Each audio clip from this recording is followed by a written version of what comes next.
Hello there, everybody. Welcome to session 23? 23 of Welcome to the Academy. I am, of course, your DM of Doom and your storyteller for today. I am Oops All Brands, and with me today we have got my lovely and my amazing cast. We have got Charlie 182.0, we have got Gina Donahue, we have got Changeling Rogue, and of course we have just Dan. Now, do we have any housekeeping? I don't think I have any housekeeping today. What's wrong? I caught... Oh, okay, cool, awesome. I'm glad of that. Hold on. What's going on here? They're just being a little funny guy right now. Hold on. There we go, that's better. Somebody give me some noise. Ah. There we go. Okay. None of you were speaking anyway, so nothing happened. It wasn't picking up my headphones for some reason, but now it is. So I don't have any housekeeping, so I guess we're just going to get straight into it and start with the dreaded question. Guys, what happened last session? Well, it was our last session as our familiars. I know. For now. It was our Sorry, last guys, I go back to session. being boring. Yeah, sorry guys, I'm no longer fun. Don't worry, the better half of you is still here. I like that you said that. The better half is still here. That was very nice of you. A little bit kiss assy, but it was very nice. And Kiss was not there. But yes, very much so. It was our last session as our familiars. And did we have fun playing as our familiars? So much fun. Yeah. Yeah. Good. Then I'm very glad. But I was just a little guy. just a little dude. I'm just a dude being a dude. I'm just a trash panda with the shiv. But on that note, our familiars, I think, kind of screwed us over in getting additional help. Now, I think they were having some Yeah, we logic didn't in come doing with anyone, so. did we? It was sus as fuck. But we just lost ourselves some potential allies down here. Oops. To be fair, we tried to reach out to so many other people and they just didn't show up. They were too slow. I mean that is certainly one of the downsides to it. Like, you know, using them, they are bound to you. They do draw from you. So that also did come into effect. But I don't think anybody was massively drained. I think honestly the person who's been drained the most is Malekith. Like, Yeah. Yeah, none of us could use... I don't think... Except for None of us took Reynard, it. I think? Yeah, No. I don't think any of the Renard other... had mobile familiar, so Oh yeah, then he none was of us just needed quick. to use spell slots. yeah. pretty much. Yeah. So I think we're all good. So anyway, we what also happened? learned that Yeah. there's a student doing some stuff around here that's working with this crew. Yes, apparently of- one student has been taken, and because according to the bad guys, no one would suspect a student, whatever Yes. that means. That's very, very true. We did discover that there is a certain there's a student who they have been using who has been taken, as you very correctly said. But what does that mean? You tell us. You know. Or, and you know, call me out on a controversial opinion here, guys. We could find out in the story.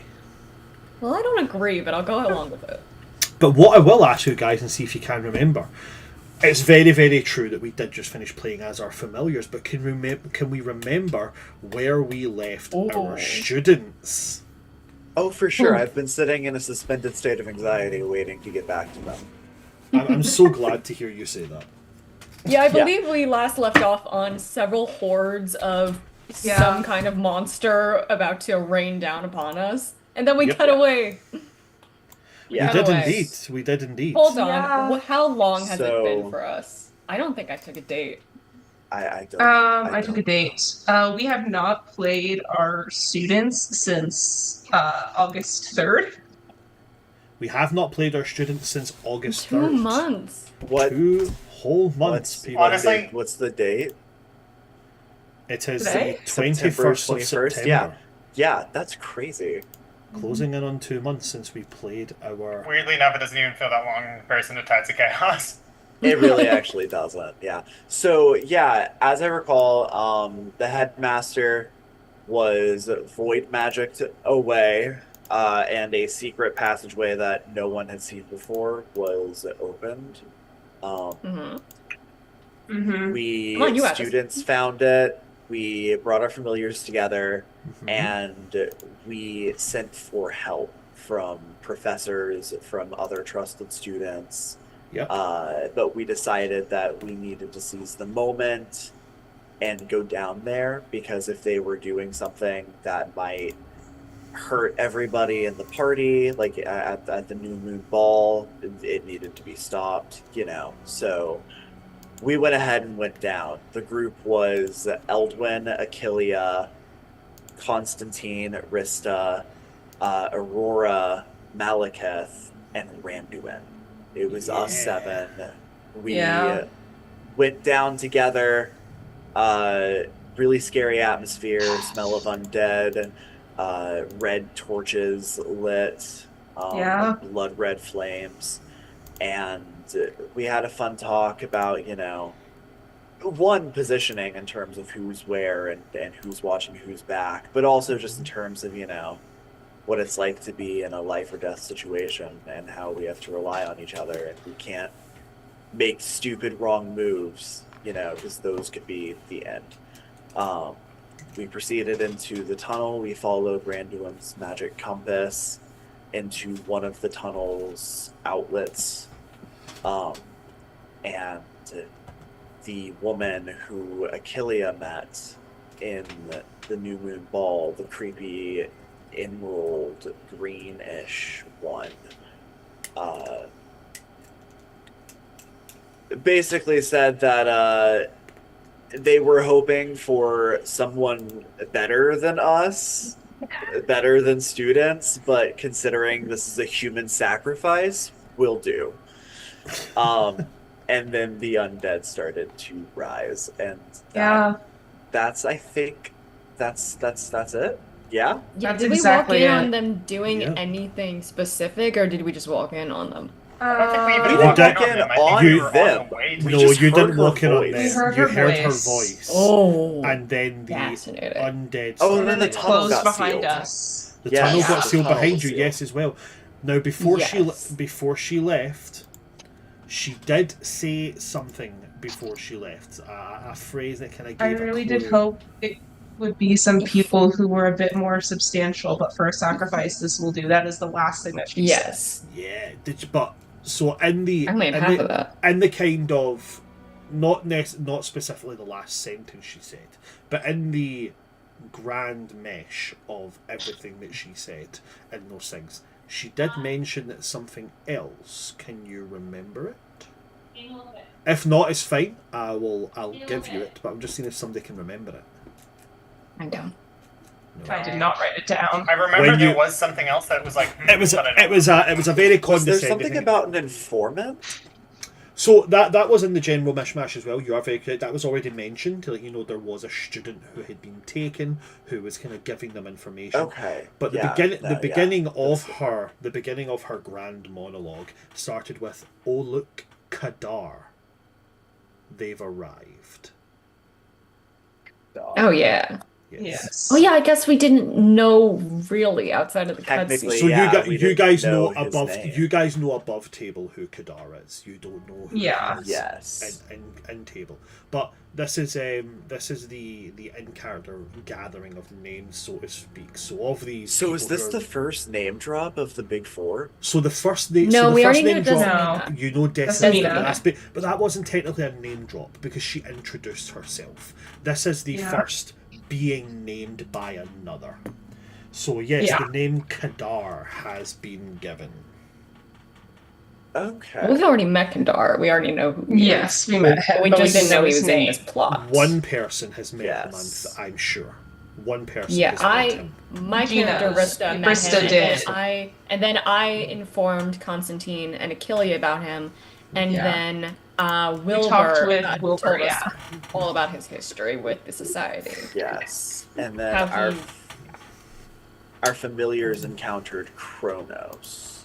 Yeah. They heard that Oh name. yeah. Yeah. The only one who I feel like their name we still haven't heard is the blood magic one. Yeah. The ruby blood. The assumed blood magic one. You're right. I'm sorry.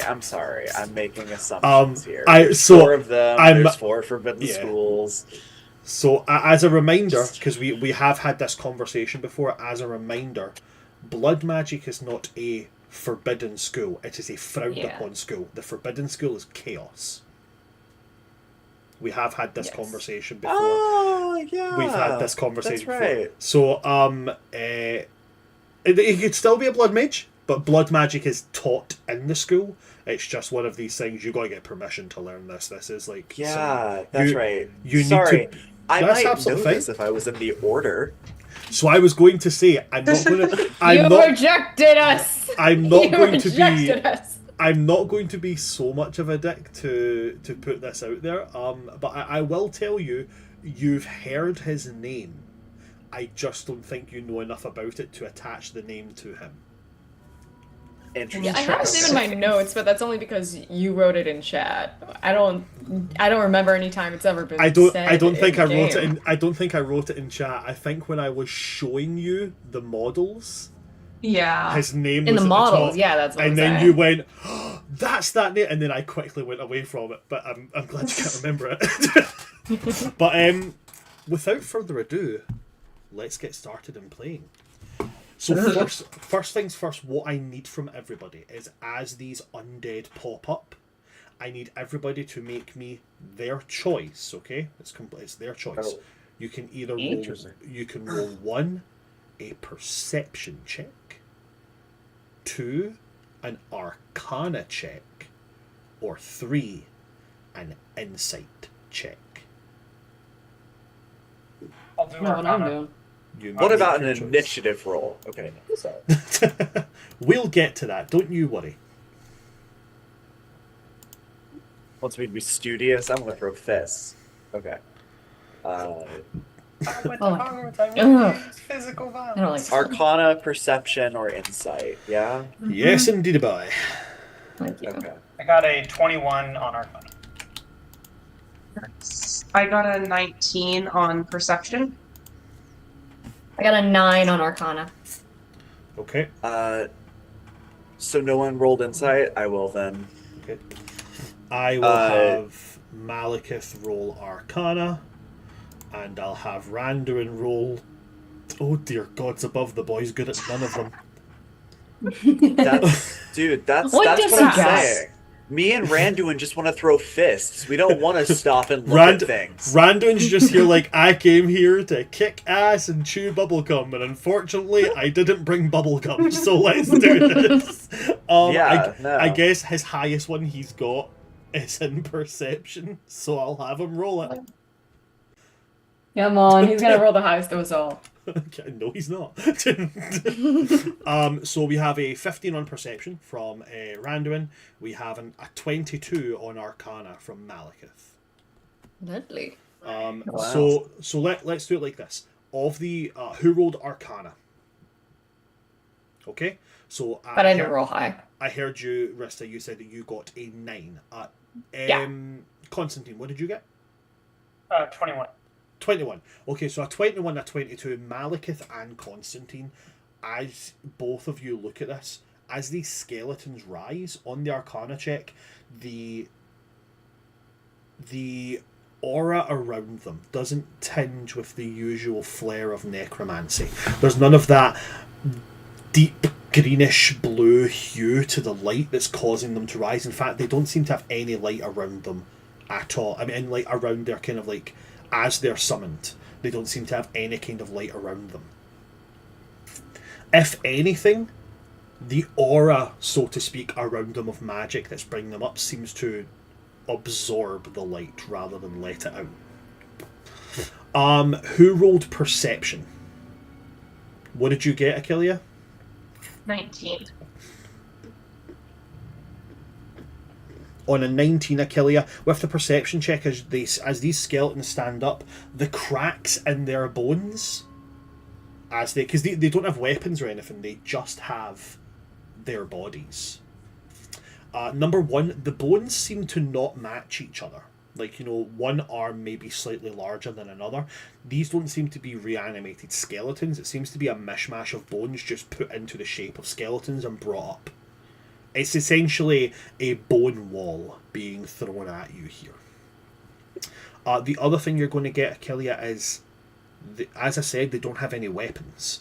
And they don't make the click-clacking, screeching sounds that, generally your bog-standard reanimated skeleton would make. Instead, everyone that rises almost silently.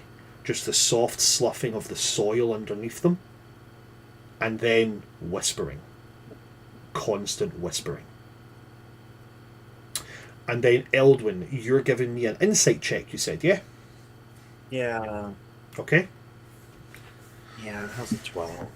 A 12? Okay, so on a 12 you are going to... That is going to be a pass. On a 12, what you will get here is they're not moving like reanimated skeletons. In your classes where you have seen the use of necromancy magic and you've seen the basics of like raise dead and such, the skeletons and the zombies, they shamble, they move like, jitteringly. These walk bold, brass, straight. Mm-hmm. Slowly, but they do walk. What I'm also going to need from you, Eldwin, very specifically, is oh wait, sorry, hold on, I did miss something for Achillia. The cracks in the bones, Achillia, I was in the middle of explaining that. The cracks in the bones, there is a glow coming from inside them, a purple. I wouldn't say a glow. It's more like there's a purple colour inside the bones. Sorry, I did forget to say that. Eldon, what I was also going to say there is, I do need you to make for me it is going to be a wisdom saving throw. Are you sure? I wonder why. Very sure, very sure. I think I know why.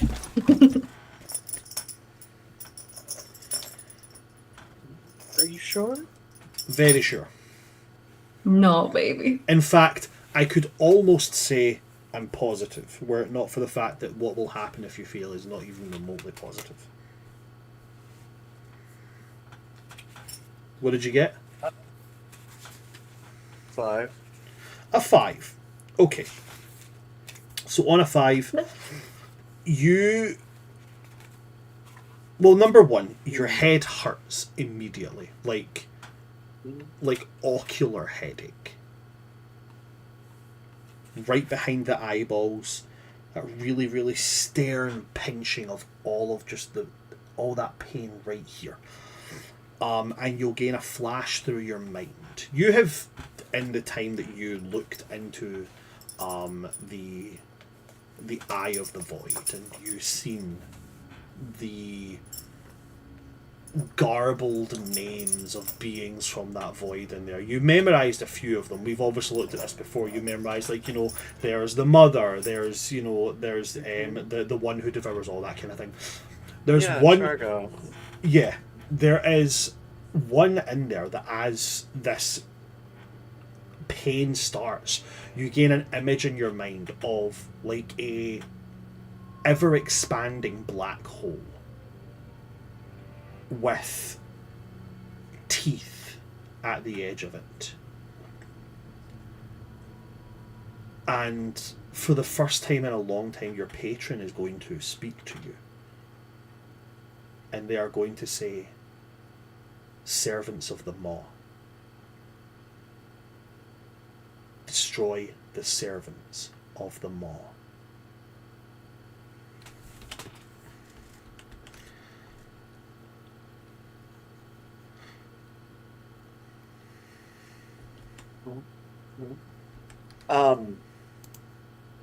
Through the searing pain, he doesn't make a response to that. Mm-hmm. Um, he just grabs his head, tries to steady himself. Um, holds, the wall of the cave for support until he's able to pull himself out of this, like, haze that's been being brought on him. But he will say, this isn't necromancy, it's void magic. The purple told me.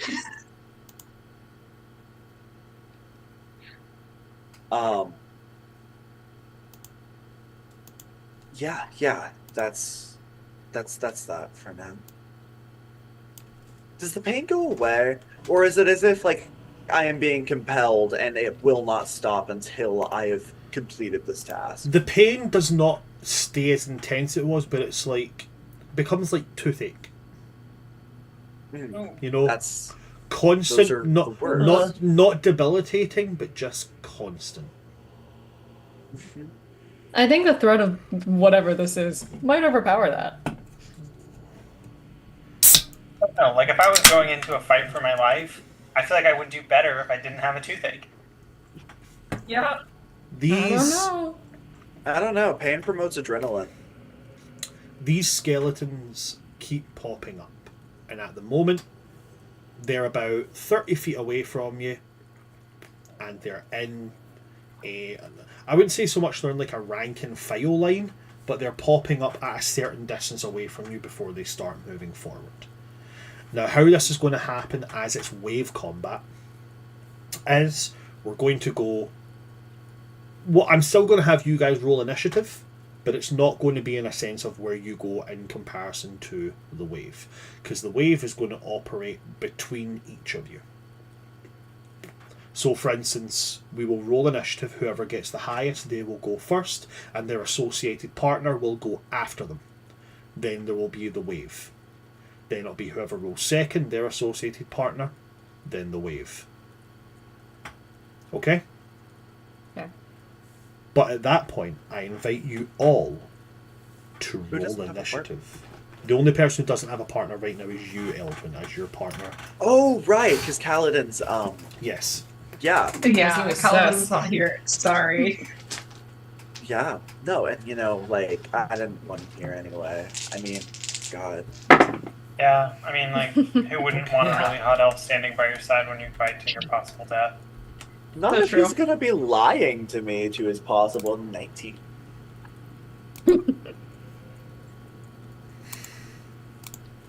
I got a 15. Okay. 18. Thank God. Also 18. Okay, who has the highest dexterity? Who has the highest initiative modifier? Sorry. Mine's a +1. Mine's a +5. 4. Okay, Did you say +5? Yeah, Yeah, I get that yeah. intelligence. I don't know why, to be honest. I might need to go double check and make sure that that's correct. Is it higher than your intelligence? No, my Are intelligence. you wearing is +5. armor? Yes. That may be Yeah. it. I'm gonna look into that and see if that's a mistake. Okay. Oh, well, It Some is a subclasses add their intelligence to their I'm guessing that's what it modifiers. is. It could be that. Because what's your dex modifier? Because my dex is a +4. Oh, well, that would be a +9. Something's doing it That's for you. what was Yeah. happening. Wait, what? There must be something there. Oh yeah, is driven by your mental ability rather than magical. When you roll initiative, it's either an intelligence or dexterity check. Your choice. So I'm using my intelligence. So +5. Okay, that's cool. Dang. Well, either way. So, who is coming in with the highest? I believe I heard that 19 was the highest. Yes, that was me. That was yourself. Okay, so you will be coming in at the top of the initiative order. After 19, what was the highest? 18, and that would be a tie, but Constantine has the higher modifier, so Constantine, then Achillea.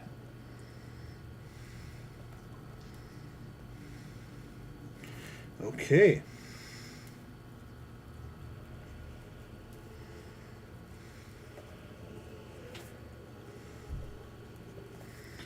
And then last then would be Rista and Malekith, yeah?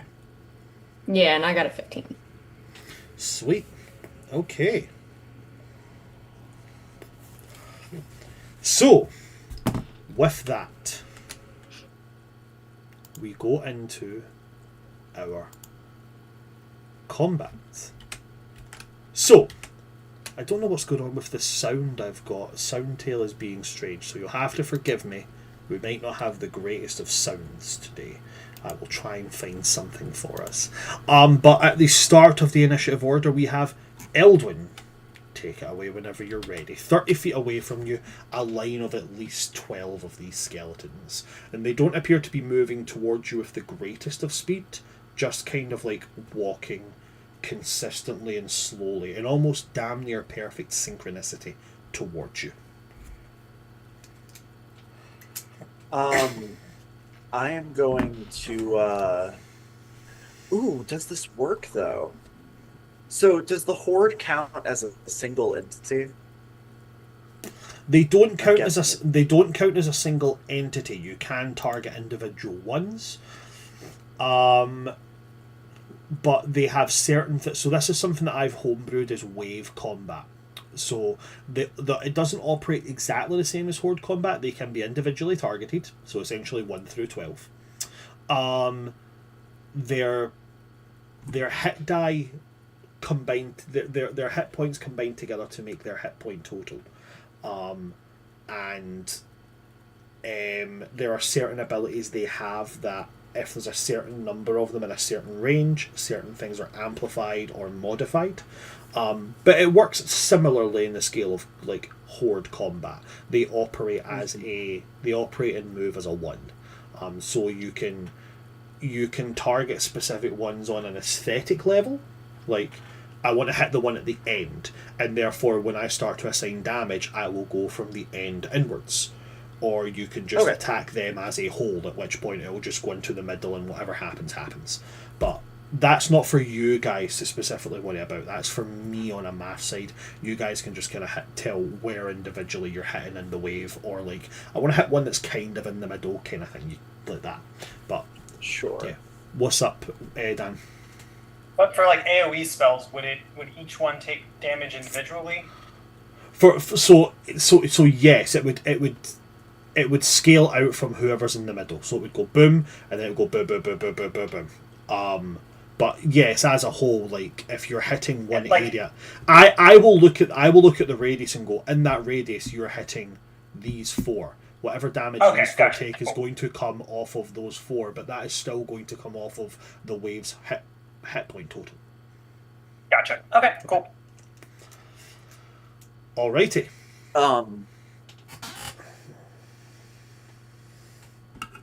Wow, guys, we're doing this in our ball outfits. We're in here in we're slaying ball it's aesthetic. It is Eldwin's wearing like 4-inch heels right now. Mm-hmm. Okay. So 4-inch heels is insane. I guess Rin isn't the only one with heels this session, eh? Yep. He's insane. Anyway, I thought about a 6-inch, but I feel like that's just a little too much. A little too dramatic. Thank God you're not fighting in 6-inch heels. I think you could use it as a weapon. Oh, we're talking about Exactly. heels? That's true. Damn, okay. Yeah. Or like Anyway, Eldwin will I'm gonna go ahead and twin spell Chromatic Orb. Mm-hmm. So both of his hands are just going to spark with blue flames, and he's going to hurl them both just kind of into the front runners, the ones who are coming up first and fastest. Okay. So let me roll to hit with both of those. Do it. What is my to hit? We haven't done this very often. The first one is going to be a 13 to hit. The second one is going to be a 16 to hit. Okay. Both of those are going to hit. Sweet. And that is going to deal... Oh, shit. More than I actually realized it was gonna deal.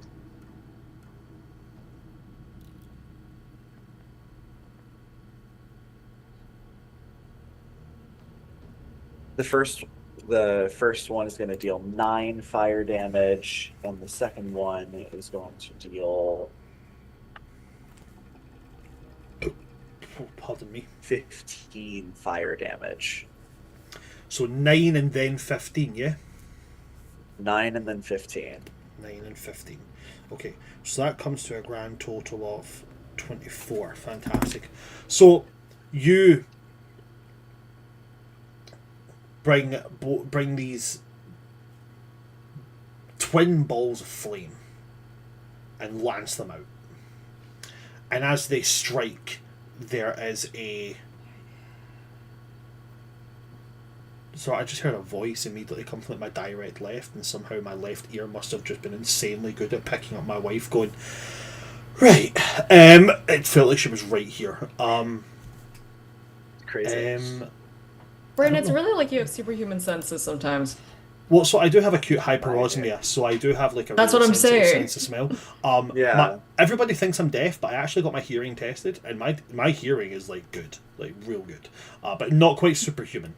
Not quite. So yeah, aiming at nowhere specifically in particular, you strike at the center of the wave, and immediately the first two there. One is blasted to the point of like the upper collarbone, left shoulder, off to the side. The other one is destroyed, like just straight up, boom, immediately.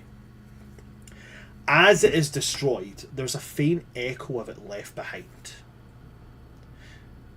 where the echo seems to grab at its skull and open its mouth in this wordless scream and then dissipate.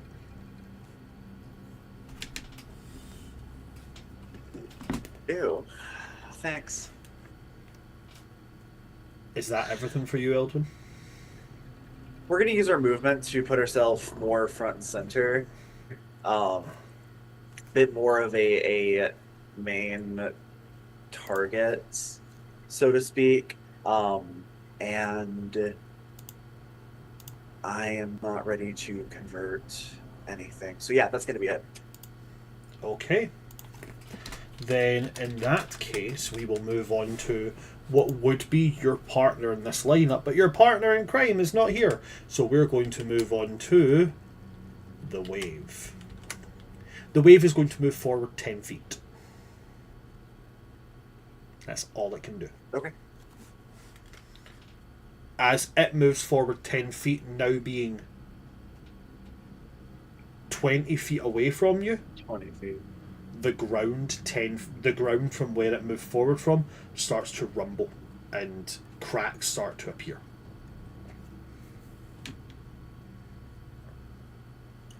And we now go to Constantine as well as Aurora. Okay. Can I let Aurora go first, or do I need to go first? So how I'm basically working this is I'm going to use the companions you have with you. I'm going to use them akin to like a ranger's pet or something like that. So they will. Yeah, sidekick rules. Yeah. So it does say they would share your initiative. I figured out the issue, so just let me put on the correct music we're supposed to have. It does say they would usually take their turn directly after you. But I will allow. I'll say it's fair. You can let Aurora go first if you want to. I will. Ladies first. Okay, cool. Mostly because I want to. If I want to try something, but I'm going to see if she does it first. And if she does it first, I'd rather her waste a spell slot on it than me. It's entirely selfish. It's absolutely fair as well. It really is. Okay, so Aurora. I'm looking at what Aurora has.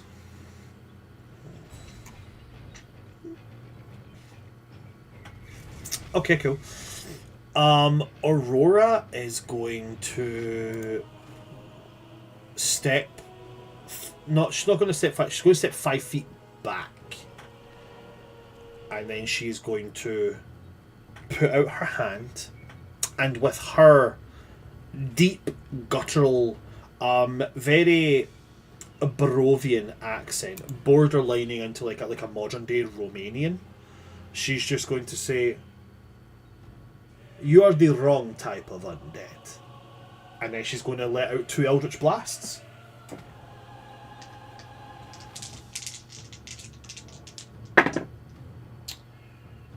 Both of those are going to hit.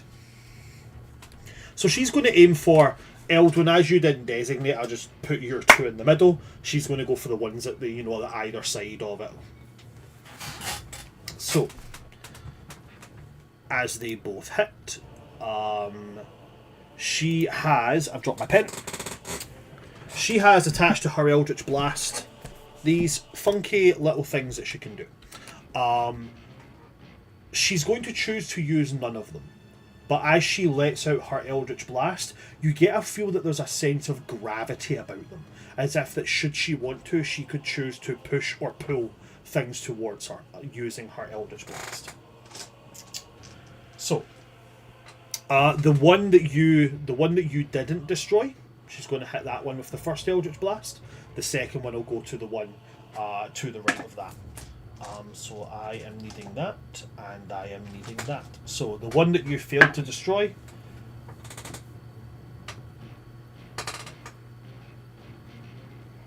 is still up, surprisingly. And the one to the right of that is going to take another 5 points of damage. So for a total of that, and then a total of that. And how am I going to... Yeah, I'm going to go...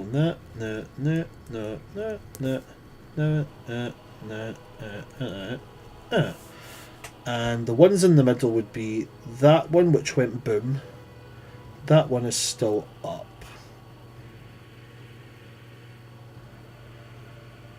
And then that one got hit with that one. So that one has taken a grand total of that. And that one has taken that. Skadoosh. Cool, awesome. So Aurora's done that. As her bonus action, she is going to...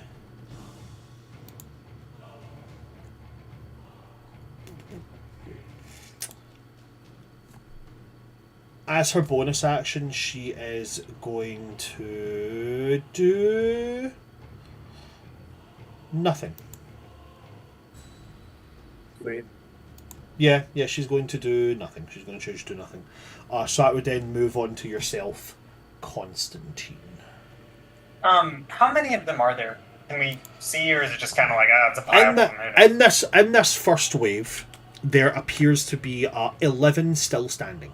And, 2 of them are in varying degrees of, damage. But there appears to be 11 of them. Can I... Would a... Let's see. Would a 20-foot diameter sphere encapsulate all of them? 20-foot diameter, so that's a 10-foot radius? Yes. No, but you could get 4 of them with it. Oh, dang. So they're not as clumped up as I thought. No, they're walking towards you in a line. Not like a rank and file, we are Romans marching line, but certainly a line of some order to it. Okay, how many could I catch in a 15-foot cone then? If I A 15-foot console will be 15 foot on its maximum splay. So on its maximum splay, you'd be able to hit 3 of them. Dang. Okay. The AoEs are not as big as I thought. They never really are. Like you think of it, because you hear a big number, you assume more than what they are. It's always the way. Well, I mean, yeah, until they maybe clump up a little bit more, I'm just going to do a firebolt at the front. Very boring, but I don't really want to waste spells when I can't catch more of them in them. So, Of course. that's going to be a 16 to hit. A 16 will hit if you're aiming that firebolt into. Did you say into the middle? Yeah, I mean, I guess if I was aiming at a specific one, I'd pick one of the ones that's already been hit. But So then what I'm doing from that is when one gets hit in the center, or when one gets hit, really, if the damage that's done goes over what that one would have, I just move it on to the next one along. gotcha. And that way Okay. it's still dealing the damage individually, but with a sense of it damaging the hit point total as a whole. So, the one with the most damage would be the one. There's now a gap where the one that Eldwin destroyed was. The one to its right is the one with like the pieces of collarbone blasted off and stuff like that. So it's the most heavily damaged one. Okay, I'll shoot at that one. Wow, that is disappointing. That is a 1. That is a 1 fire damage. I'm really carrying my own weight, aren't I? This one is hanging on by the skin of his teeth. He really is. I thought they were skeletons. I didn't realize they had skin on their teeth. Varying degrees of flesh. That's a sentence I never ever wanted to say. I was about to say, what a statement that That's was. what a hell of a sentence. Is there anything else you would like to do? No, that's it. Nope. Okie dokie. So then we now move on to the wave again. They move 10 feet forward, which means that they are 10 feet away from you. And as they move 10 feet forward, a second wave pops up. Same numbers, same line, same descript, all that jazz. But them coming up is all they can do in their turn. But the wave that moved forward, now that you're all within 10 feet, I need everybody to make a wisdom saving throw. Oh, wait. Boo.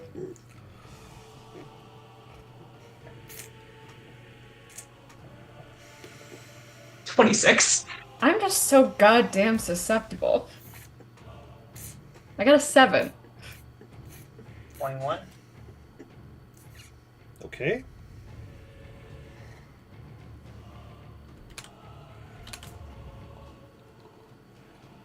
That's a 15. 15. 15. Okay, so everyone but Rista is going to succeed on that at the moment. I'm going to roll for Aurora. Wait, what did Achilles roll? 26. Oh. It's I thought you said wisdom. 6. She's a druid. I am a druid I was gonna say. Randu with the Wa- maxed out Randuin lucking out like a How motherfucker. the hell right she got a there. 6? And Malekith. Damn! Damn, but I'm taking a picture of that. Damn. Right, so I'm going to say right now, the 16 on this picture I show you is Aurora, right? But the boys lucked out. Impressive Malekith... given that they're all a bit of a himbo. Alright, okay. Malekith, the wizard with, you know, the intelligence, nat 20. Good. Randuin, the rogue / warlock, nat 20. And Aurora a 16. So the only person who is going to feel the adverse effects of this is going to be you, Rista. As the wave gets closer to you, you suddenly would feel a similar sensation to what Eldwin felt, which is a ocular migraine right behind, and you're going to take some psychic damage. You're going to take 4 psychic damage. Alright. I don't like it, but I'll take it.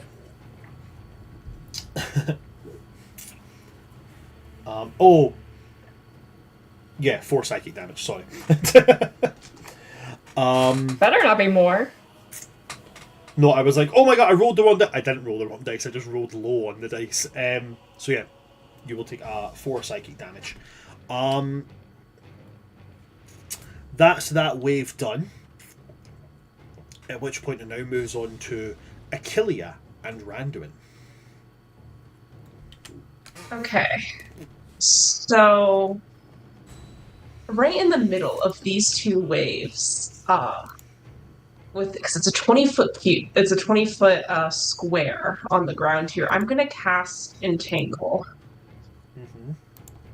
to try to get like the ones right in front of us. It doesn't have to be like right getting the new wave. I know they're a bit far for that because there's Okay. about 20 feet between them. They're 10 feet from us. But that way, the new wave is the current wave is caught in it, and the new wave will get caught in it, at least kind of towards the center. Okay, that's absolutely fine. And so that's my action, Entangle. Okay. So you cast Entangle on the ground in front. That's a 10-foot... 10-foot... 20-foot square, so... 20-foot square, so 4x4. 20, So yeah. yeah, so you can catch like the center 4 of the next wave in that. So yeah, very, very well. Yeah. Good job. And then with that going, I'm going to use my bonus action to go into my starry form of the archer, and Achille just becomes all covered with stars, mainly up her arm. And with that bonus action, I also get to make one attack. So I'll go for one of the ones on the end for this first wave. Okay. And that's going to be a 14 to hit. A 14 will hit. Sweet. And that was horrible for damage, but 6 damage is 6 damage, and it's radiant. Radiant. 6 radiant damage, you said there, yeah? Mm-hmm. Yeah. And that was on the one at the end. Yes. Okay.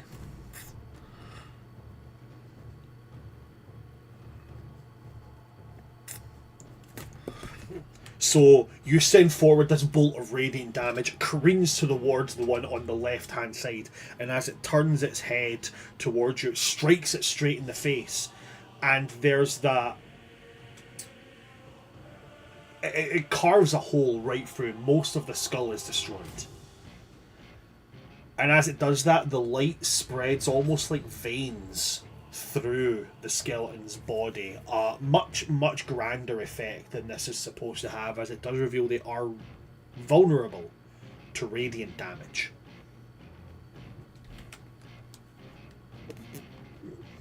Anyone else got radiant? I do not. My time has come. Well, thanks for showing me Radiant. I mean, I'm sure we all know who has radiant damage, and it's Abandon. Why? Because he's blessed by God? He very I well thought might it's be because a god? I think he might be a Abandon god. isn't blessed by God. Abandon is God. Abandon is a god, yeah. But Abandon is a god in the same way that, like, you know, from the Terry Pratchett books, there's a god of the things you leave in a drawer. Like, Abandon's that kind of god. Like, Abandon is the god of very specific... He's the god of the shivs. No. He's much more niche than that. Abandon is the god of that weird feeling you get when you go up a hill then down a hill immediately, that you get in the pit of your stomach. Abandon is the god of that. How did he become that? Who knows? Tale for another time. A portal opened up and he was a normal raccoon. He walked through it, suddenly became intelligent, and then was like, "Oh, where the fuck am I?" He and suddenly then- gained ambition, and it wouldn't stop there. Absolutely. That's these things happen, and we have to accept that they happen. So Achillia, is there anything else that you would like to do with it? You've used your bonus action.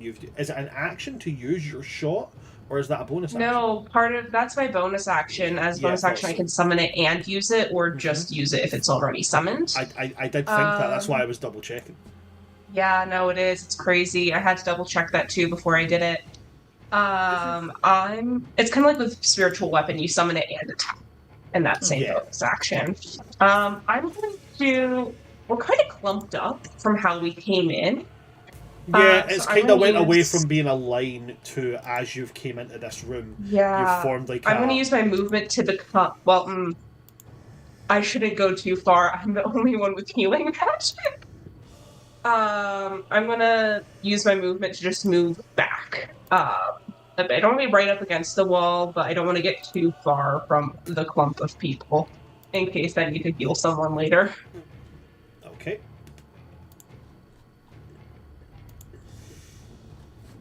Hopefully it's too soon for that. We're keeping an eye on it. How many heals could you have? Theoretically, right now, all of my spell slots except for the one singular one I have used for a table. Oh, so you got a good couple. Mm-hmm. For now. Mm-hmm. Is that everything for you? That is everything I'm going to do. Then it's going to go to young Randuin. Randuin does not have much.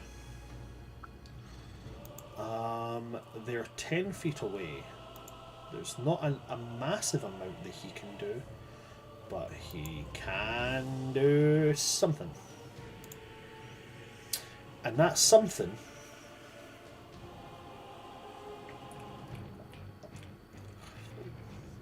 that's something he is going to do.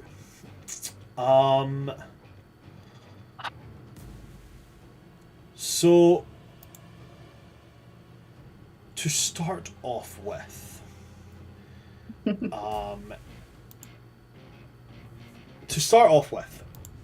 he is going to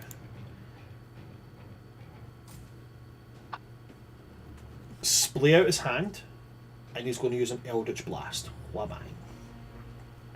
Wonderful. I forgot to say that there's a strength saving throw for all of the ones that are currently in it. I don't think anyone's currently in it. No, they're not in it yet. Once the second wave makes their first step forward, they'll be in that. Sweet. So Eldritch Blast. He only has one blast. He's only got the one. So he's just going to aim it for. He's going to aim it for the one that's kind of in the middle. Damn, boy. That is that is definitely going to hit. So that is a 19 plus 6 for a total of 25. So that is going to be a hit. That's going to be 1d10 plus 4 for him. That's an 8 plus 4 is 12. So boom. And then add on. Yep, boom. And then you'll take 2. So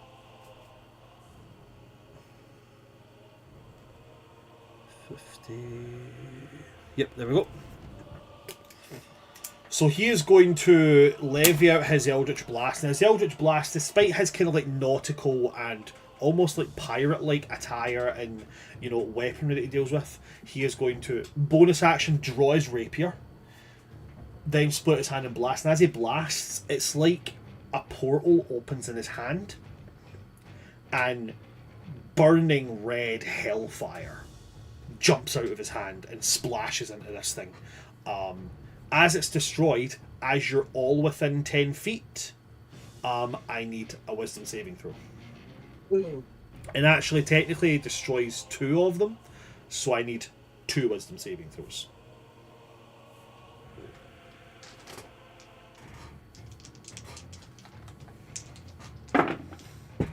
That's not too good. Not too bad. Oh, the boys got it bad. The boys got it bad. R.I.P. boys. So they both rolled nat 20s, and the last one, I'll take a picture of it again to show you guys. On these same throws, they both rolled nat 1s. Oh Well, no! They're not the only ones. No, Duality of man. Eldwin! I rolled a 2 and a 5. It's just the guys taking an L on this one. I rolled 2 13s. Okay. God, I got what's a 19, Up? Why am but then I I got rolling a the nat highest? one. Okay, It's so I'm- bad when I'm rolling the So highest. on a 19, nothing happens. On the nat 1, you'll take 2 psychic damage. Rista, what were both of your saving throws? They were both wisdom saving throws. One Yes. was a 10 and the other was a 22. So on the 10, you'll take 1 psychic damage. On the 22, nothing happens. Achillia. Lovely. Both of mine were a 13. Both 13s, you take nothing. Constantine. I see. I got a 6 and a 9. Not Okay, too so high. so you will take 2 Nice. psychic damage. Aurora takes nothing, and both Malekith and Randon will take 3 psychic damage as they nat 1 on one of the saves. Yay.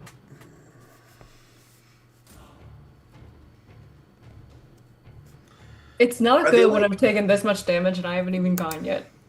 I know. That's they, not like, boding well for us. On us now? Like, has the first wave of the horde moved They're into within melee? they're within 10 feet of you. So their next turn they'll move 5 feet forward, and then they'll be in melee Yeah. combat. Randuin just went though, so isn't that now? So now it would come to the waves, yes. So the first wave will Okay. move forward. As they move forward 5 feet, they're now within melee range. But they don't do anything except crowd up real close to you. That whispering coming from each of them really intense. And you all have to make another wisdom saving throw. Don't let it Yeah, touch forward. us. Don't touch any of it. This is just the one wisdom saving throw though, guys. What the 19. hell? 6. I'm taking a 12. Another 13. We're in a lot of 6s today. This is We got like a good spread among us all, I think.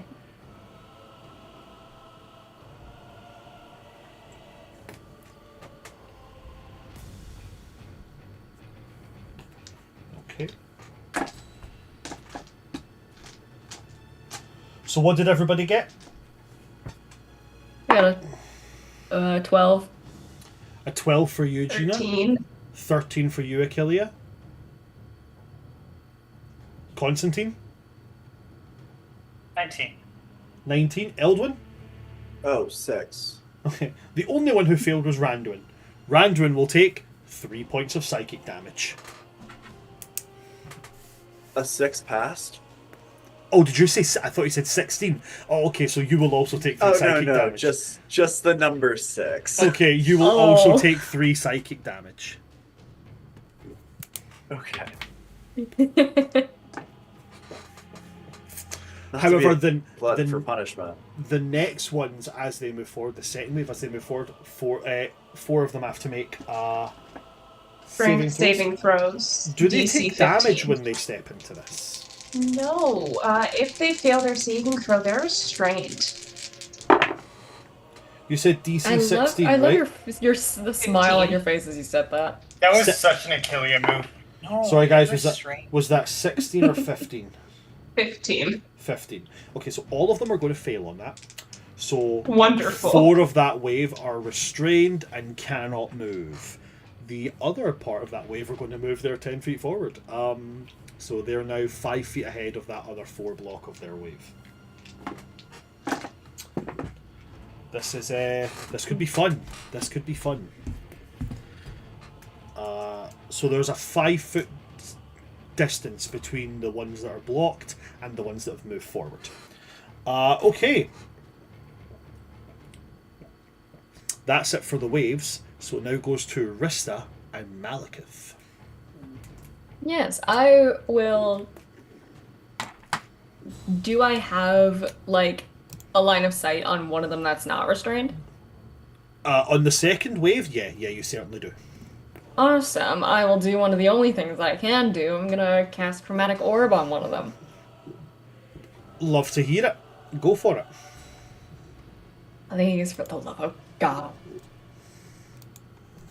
13? 13 is going to hit. Awesome. I'm gonna do fire damage, and I'm going to deal 13 points of fire damage on one of these guys. 13 points of fire damage. Okay, as you hurl out towards that, is there a particular one you want to do it to, or is it just, starting at the middle, work your way out? Like, how do you want to play it? The one who's closest to me. Just stay away. The one who's close to you, of this wave in front of you, or the wave behind you that's been restrained? I don't want to attack the restrained ones. Okay, so the wave that's right in front of you. Yeah. Okay, 13 fire damage to one there, whichever one is looking worse. The one that's looking the worst for wear is one to the far left. Awesome. I'll go for that one. Okay, cool, awesome. So, boom. And then that goes there. No, wait, hold on, that's wrong. That's right. Cool. And then As I have any bonus actions. As they're within 10 feet, as they're actually within 5 feet of you, but as you're within their 10-foot radius, one of them has been destroyed. I need a wisdom saving throw, guys. Great. From all involved. 22. What the hell? Jesus Christ. I got a 4. 4. I got okay. an 8. An 8, okay. 11. 11, okay. An 11 is going to be a meets it, beats it. Oh. Ooh. Constantine? 22. 22. Everybody who got less than an 11 is going to take 1 point of psychic damage. So that is going to be, oh dear, but buddy. Oh, Randuin. He's not doing well, guys. The poor guy. Okay, so Rista, that's your action that's caused that. Yes. So as you burst out this bolt of fire damage and it crashes into that one, the flames bounce, destroying the rest of his body and pass on to the one next to him. Dealing quite a bit of damage, blasting away most of its body, enough that it can keep moving forward, but it is, mostly gone. Awesome. One less now. Is that everything for your turn? Yes. Okay. I mean, do I have room to move? I'm in its threatened area, so would it have an opportunity attack on me if I step back? So, by general rules, yes, but they're within 5 feet of you and didn't use any form of melee attack, so it'd be up to you to risk if they have some form of melee attack.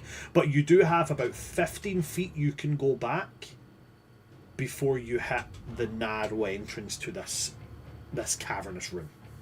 Yeah, let's just move back as far as I can, buy myself some time. You move back 15 feet out of their melee range.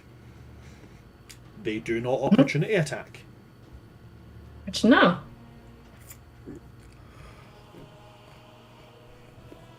And with that, it goes to Malekith. Malekith is slightly panicked. Most of the spells he has are... They deal with necrotic damage, which he is like, oh, I'm going to assume that will not work here. But he's gonna take a shot here. He is going to...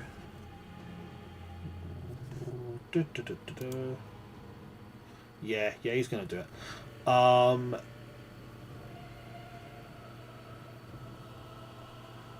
Is he going to do it? Is he going to do it? Will he do that? Is he smart enough to do that? I'm going to assume so. He's one of the best students in the school. Yeah, He said so. he's one of the best students in the school. He is going to draw a card just from his little deck that he has, and he is going, as he draws it, a faint flicker of necrotic magic is going to appear on it in the shape of a leaf, which as it goes to the bottom of the leaf it looks like it's disintegrating, and then he's going to throw it into the ground at the feet of the kind of left hand side of the next one's moving down the back wave, over on the left side, and he's going to drop down Wither and Bloom. What is that? Wither and It's Bloom a wonderful spell that I also have. I also have that spell. That's crazy. That's what I was gonna do. It creates a 10-foot radius sphere centered on a point within range. Every creature of his choice in that area must make a con saving throw. And if they fail, they take 2d6 necrotic damage, or half as much damage on a successful one. In addition, one creature of his choice in that area can spend and roll one of its unspent hit dice and regain a number of hit points equal to the roll plus his spellcasting ability modifier. And I've actually just realised he can do that within range. He can do that encompassing his allies and choose not to affect them. So in fact, what he's going to do is he's going to do that by Randuin. So it'll get the 2 in front of Randuin, and he's going to allow Randuin to roll one of his hit die and regain the hit points plus 5. Plus 4.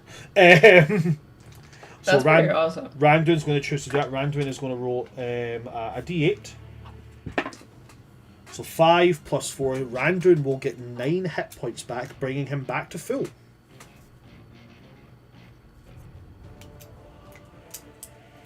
And now I'll have 2 of these things make Constitution saving throws. They are aiming to beat a 14.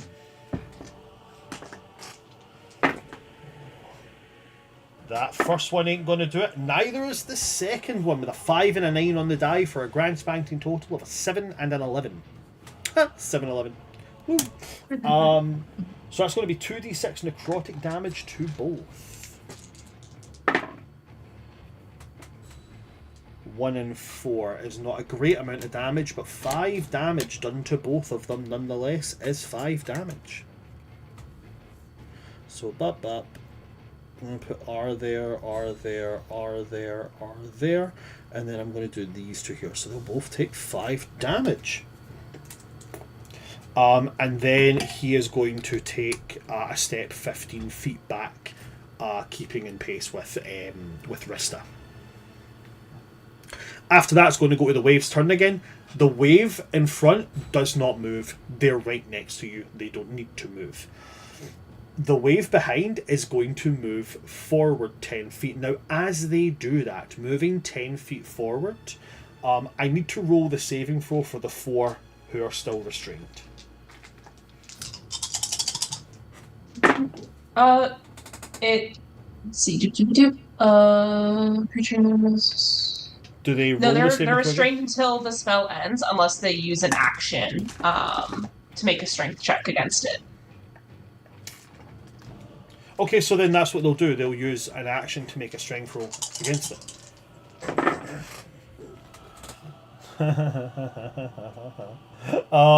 No, they all fail. A 12, a 12, a nat 1, a 9, and a 5, which brings all of them to a total of a 14, a 3, an 11, and a 7. Which is not going to be enough, because I believe you said it's a 15 to break out of yours. It is. So, it is. As these two waves at the front, at either sides of them, step forward, as soon as they move outside of a 10-foot radius, that initial wave at the back crumples, and then as they crumple, the ones on either side also crumple, as a 10-foot space was put between members of the wave crumpled.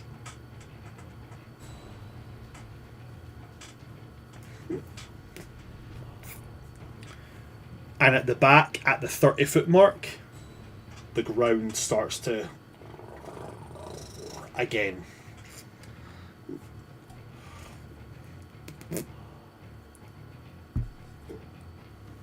Okie dokie. They did not get within 10 feet of you guys either before crumpling, so no effect taking from the death on that.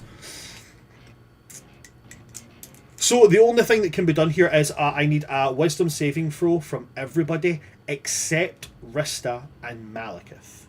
You guys are outside of the 10-foot range. God, I was losing too many hit points.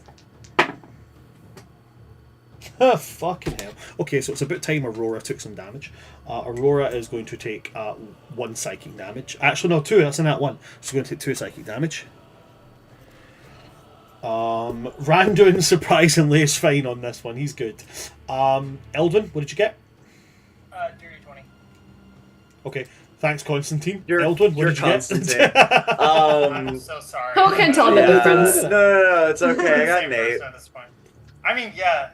So you will It's take only 1 fair point. you take 20 then. You'll take 1 point of psychic damage there, Eldwin. Aquilia? I rolled a 12, so I'm good. 12. Okay. After then, we go back to the top of the initiative order. Eldwin. Cool. I'm gonna move in. I guess observing that if they are broken apart Mm-hmm. within a certain distance, Yep. Eldwin will move towards the next wave. Mm-hmm. And how many can I get within a 10-foot radius of me? I'm very, very glad you asked that. Within a 10-foot radius of you, you can get 2 of them. 2 of them? Yes. I'm gonna get the ones in the center then. Okay. And I'm gonna go in and I'm gonna cast Arms of Hadar at the 2nd level. At 2nd level, that's going to be, if I'm not correct, a dexterity saving throw? It's actually strength. Strength saving throw. You can tell I don't play Warlock. Me neither. Okay, so one of them is a nat 1, the other one is an 8 for a total of 10. Okay.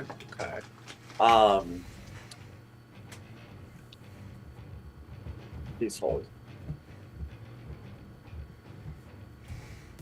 Yeah, I'm happy with that.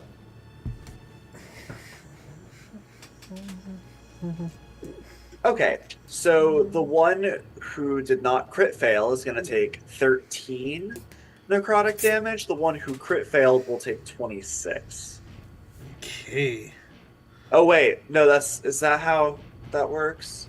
So did you roll dice? I did. What did you roll on the dice? 4d6, and I rolled the what number did I just say? You said You said 13 for 13 the the first time. first, and So then you did- said 26. Yes. And you said that was 13, 4... and then the 26 would be the like crit fail if you double. No, that's not the crit fail. So you said it was 4d6, right?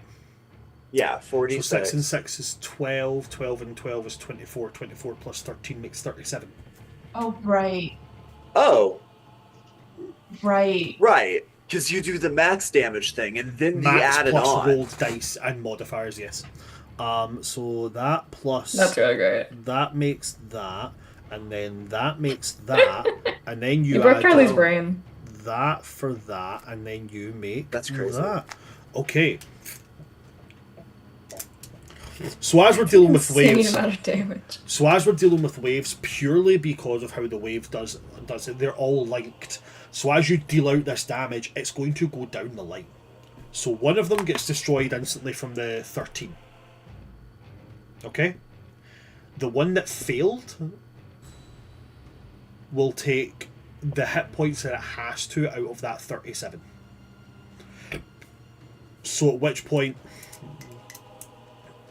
that one, gone, that one, and then the one next to it, and then the one next to that will take 7 there. But actually they won't, because they're not within 10 feet of another one, so they go boom as well. Now there's just 4 of the front mob left. However, 4 of them were destroyed because of that, which means from everybody within 10 feet of them, I need 4 wisdom saving throws. Oh, sorry, guys. It's okay. Does that include me since I'm further back? No, if you're... I said within 10 feet of them. So you moved 15 feet back. I'm gonna be real. I rolled 4 times and I immediately forgot all 4 numbers, but I know 3 of them were above a 15 and 1 of them was a 2. So I think that's 3 fails and a 2 or no, 1 failed, 3 passes, right? If the DC is 11. Yes, DC's 11. Yeah. We do know that, yes. So you will take 1 point of psychic damage. Aquilia? Let's see, that's math. All of the dice were above 11, except for 1, and that was a 9, so everything's So- above an 11 on my So DCs. in that case, you will take no damage. Eldwin? This is a statistical wonder. You What did you would roll? think a 4, a 7, and a 9. And what's your wisdom modifier for your saves? +1. That's irrelevant. They're all under 10. I think rough, buddy. I think that you've failed every one of these. I have. Yes. So that's going to be 4 psychic damage. Randuin saved that one, and Aurora. Randuin is saved on 2 of them. Took 2 of them, so he'll take 2 psychic damage, and Aurora took none.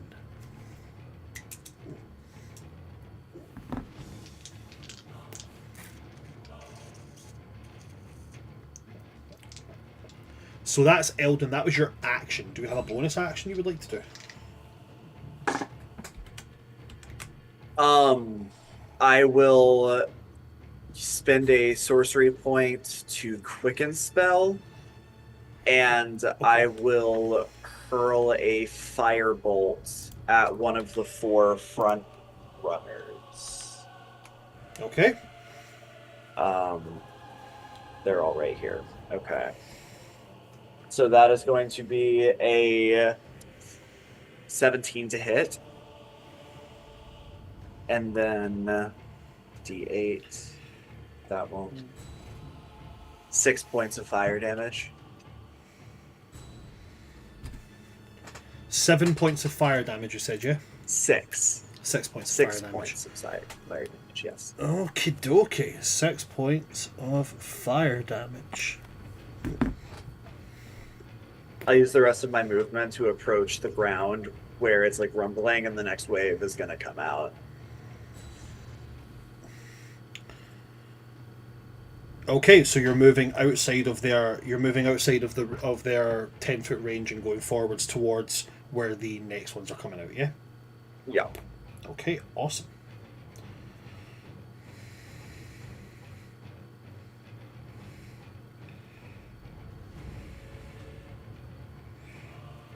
Okay, dokie. So yeah, that would be your full movement range that would get you that full 30 feet, so you're right within range of that. Okay. At that point, it would go to your partner's turn. Your partner's not here, so it goes to the wave. The one at the front doesn't do anything. All that happens is that those within 10 feet of it have to make a wisdom saving throw. So that's Achillea, that is Constantine, and that is Randuin and Aurora. That's cocked. Okay, Randuin and Aurora are fine. Achillea and Constantine? Achillea is fine with a 23. A 23. Also fine with a much less impressive 15. Okay. So nobody will take any damage on that. The next wave will pop up. Another wave of 12 of these creatures. And immediately, Eldwin, I need you to make me a wisdom saving throw.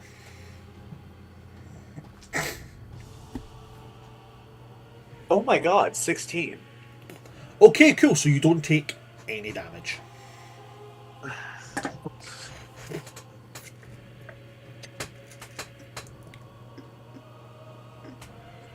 That's the waves done, at which point it then goes to Constantine and Aurora. So Constantine, you're up. Okay. Post Eldwin exploding, in a good way.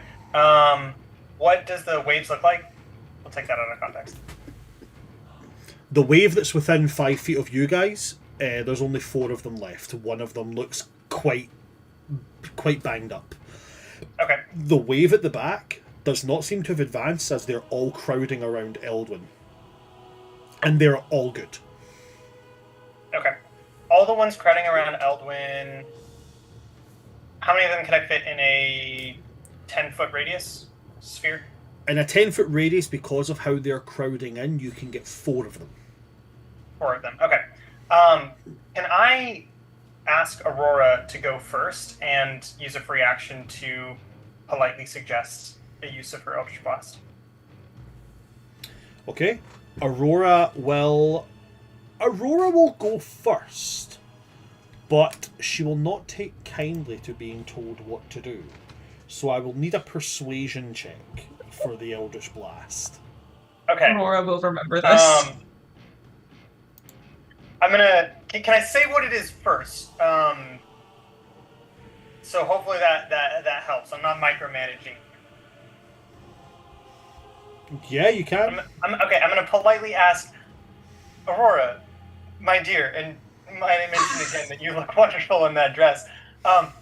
Would it be possible for you to use your Eldritch Blast to group them up so that I can target them with a spell? Oh, now you want to be smooth. She is going to. She's going to roll her eyes, but she's going to think about it. Make your persuasion check with advantage. Oh, okay. Well, I still have I'm a gonna use minus my one. port So roll of a nat 1 to.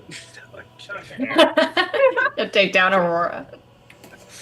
Do you want to use your portent roll? I need to. No. Okay, cool. A 10. It's a nat 1. That's a 10. A 10 is Or not it was a going. 10, A yeah. 10 is not going to beat her because she rolled a 15 on the die alone. Why is she being a prick about it? We're She's not working being a- together here. Okay, it's because she's a Von Zarovich and you told her what to do. I asked her what to do, but fair. To a Okay, Von fine. Zarovich, that's the same thing. Reverse psychology her next time. Oh my gosh, I hate how they're all like so clumped up. I wish they were further apart. Yeah, right. It'd be really cool if somebody had like an AOE that they could do, right? So Aurora's going to cast Shatter. She's going to use one of her Sick. pack slots. She's going to cast Shatter. She is going to What, hit it. So you're not. It's a 10-foot radius sphere, similar to what Eldwin was going to do. She's going to catch 4 of them in that, so 4 of them are going to. At least I'm not the only one. Is it the 4 in front of us or the 4 by Eldwin? The 4 by Eldwin, because they're grouped up enough that she can get 4 of them. One of them is going to save. The other ones are not. So that will be that, and that. 4 and 2 is 6. 6 plus 8 is 14. Let me just do this. 1, 2,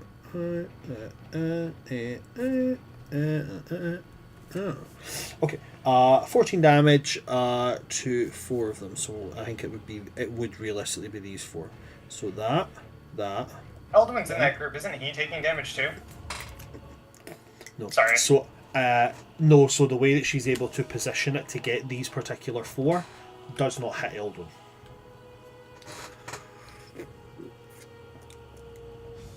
So then that is 14, 14, 14 and 7. 14 and 7 is 21. 21 and 28 makes a total of 49.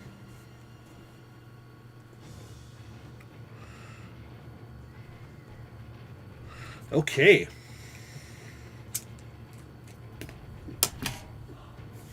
That's going to be her turn. Alright, I'm gonna virtually do the same thing. If possible, targeting a different 4 than... On the I'm other sorry, I don't side... have the map in my head. That's fine. So it's hard for me to see it, but- Okay, well, in that case, I will give you a... You can get the 4 basically on the opposite side of these guys. You can get I'll them. do that. And if Eldwin's in there, that's okay. Actually, I'd like to No. include Eldwin in. You want to include Eldwin in it? In the Yes, circle? because I'm Okay. using Wither and Bloom, and So- I can exclude Yeah, of him course. from So, yeah, of course. I completely get you. So in that case... No, I thought I was gonna get shattered, like intentionally. That's what I was thinking. Like, yeah, I Listen, want him to be Unlike there. Aurora, I'm willing to put my ego aside for the sake of a fight. Well, unlike Ooh. Aurora, you probably had like parents who weren't narcissistic maniacs. Actually, believe it or not, my father was quite narcissistic. Oh well, you Wait, have something. Are we talking about me or my character? You have something in common with Aurora. Well, Does it matter? Does that change anything? Are we One talking was based on the about? other, so no. Are we talking about me and my character? So anyway, moving on. So yeah, okay, cool. So you can go ahead and I can go ahead and roll the saving throws you need for that. So that'll be a con save, DC 15. So roll the damage. One of them is a crit fail. So Okay. that would be 2d6 maxed out. 12. 12. Yeah, so one of them is taking 12 before you roll anything. To complicate things, I'm going to use my ability. What's it called? Spell Secrets to transmutate the spell from doing necrotic damage to doing radiant damage. Radiant damage. Okay, cool. This could be a potential line wipeout here. Okay. So the one who's been dealt a critical is going to take 24 before the dice have been rolled. Okay, so 24 is on the board already. Okay, so go ahead and roll the 2d6. Alright, and then it is 2d6 per creature, right? But I'll just roll the 2d6 once. So it's 2d6 once, but they will all take it individually because they all have individual hit points within the greater span of the entire wave encounter's hit point total. Okay, not bad. That's 8. Okay, so 8 becomes 16 for all of them, okay? So here's how this is going to go here, right? So the one you target will take 15 before he explodes. Bang. Then the one next to him has already taken 1. Before it takes its 16, but it only then takes 14 of that. Bang. Which means the next one has 2 left over, then will take its 16. Bang. Only taking 14 from it. Which means that the next one over will take the remaining... so it would be 13 actually. The next one over will take the remaining 3 onto that. Before it will then take its 16. Bang. Right? That then leaves 4 damage left over for the next one, but the next one is going to be taking the 24. So that then becomes a total of 28. It takes 15 of that and goes bang. Now I hear what you're saying. That's 13 damage that we go. The next one, that's not 15 damage, so it doesn't kill it, right? Which would be true, except for the fact that the ones that are next to it are the ones that took the 14 from Shatter. So that 13 goes 1, 1, 1, bang, bang, bang. Meaning that from that residual 13, there's now only 10 left. That 10 would then go to the one closest to them. Which isn't 15, but that's the one that's already taken 7. Bang. Which means that now, the ones that are left are the 2 at one end, and the one at the far end. But because the one at the far end is not within 5 feet of another member of his wave, bang. So you didn't This is probably one of the most satisfying damage that I've ever done. Wipe out the total wave, but you have wiped out the majority of them. But that means that Eldwin, you have to make 10 wisdom saving throws. Oh God! All right, sorry about that, guy. But also, you can re-roll one of your unspent hit dice and add 5 to it. So I'll get there, Constantine. No. I'll get there. Can I just say, do we think that was an MVP level move? Because I kind of think it is. It was heavily set up. I'm gonna say right now, we're still fairly early in the session, but it was a very good move. It was a hell of You good. dominoes them. Very, very good use. You turn them into dominoes.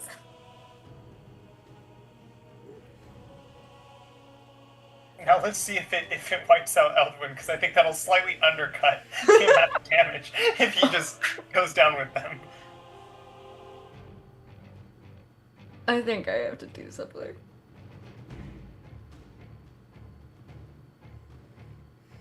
I passed 5. I crit failed on 2. Okay, so That's so a crit fails 2. So you crit failed on 2, and then the other ones would be 1 point each. So that's a total of 7 damage that you're taking. 7 psychic damage, and then you have to roll a. You can roll a.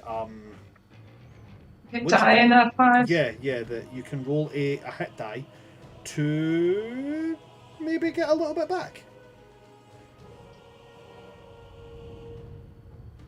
So to get a sense of what's going on here, is Eldwin taking these because each of them died? So every time one of them dies, it creates an explosion of psychic energy. You make a wisdom saving throw, and if you fail, you take 1 point of psychic damage. These are exploding minefields that walk towards you and explode, doing psychic damage. Great. Okay. I got back 4 HP. How much So did you then, lose? Plus so then, 5. realistically, so yeah, you then +5, so you will take 7, but regain 9. So really, you only regain 2 damage, 2 hit points. Sorry. So you actually came out on top. So I did not. Wait, I thought it was what you roll plus your Constitution modifier. Is it what like your +5 plus whatever I roll? Yeah. So what you roll, you add his +5 onto. Yeah, it just says you can roll one of its unspent hit dice and regain a number equal to the roll plus your spellcasting ability modifier. Okay. Well, I only rolled a 2. I thought I was adding my con. So 7. So then 2 7. plus 5 is 7. Okay. So in that case, So nothing happens. You don't take any damage. okay. You know, at least it balanced out. You got a really bad headache. You got a really bad sinus headache for like just a second, then it goes away. The Oh. briefest of moments, you had a pretty debilitating sinus headache. I feel that too much right now. Eldwin hasn't stopped having a headache this entire fight. Yeah. Eldwin went into this with a headache. And every time one of these things dies or he fails a save, it just gets a little worse. Well, you're standing right next to it. Well, yeah, someone Eldwin. has to. What are you doing? Running I'm away. cowering in the back. And there it is. I'll be in my bedroom making no noise and pretending I don't exist. I'm not taking any damage. I don't know what the problem is. Okay. So that was Constantine. A very, very well done job there, Constantine.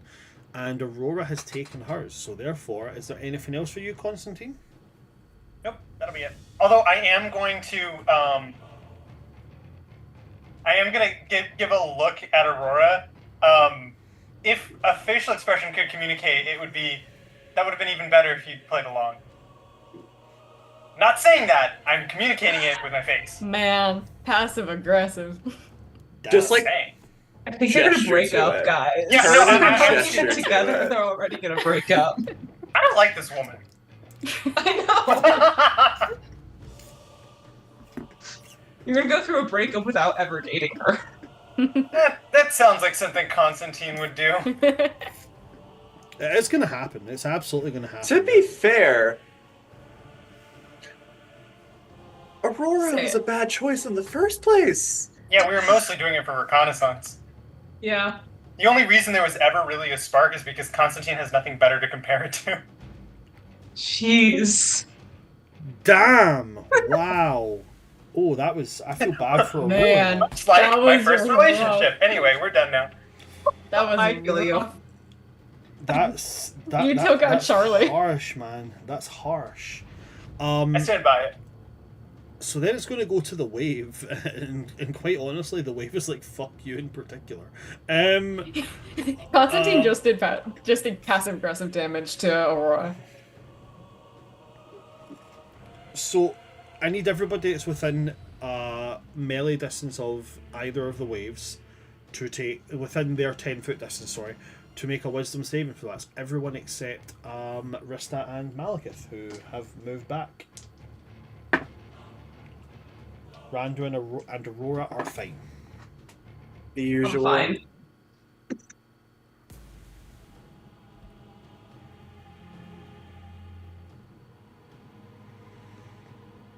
What did everybody get? 25. Nice. How many did you say we had to do? 4? 1? No, just the one. Just the one. One. This is We their only do more when they die. yeah. Gotcha. Okay. In that case, what was the first one I rolled? 19. Okay. So on a 19, you're fine. Akelia, 25. 25, you're fine. Eldon, 8. 8. Baby. You will take. Oh, okay. That's. Oh wait, no. On you, On you, it's just the 1 point of damage at this point. The huge. Then in that case, it goes to Achillea and Randuin. How's everyone looking? Death by 1,000 cuts. It's a really good song. That's so how it feels right now. I'm at 16 out of 22. I didn't start this with a lot of hit points, but I don't have nothing. I'm fine. I've taken like 3 hit points.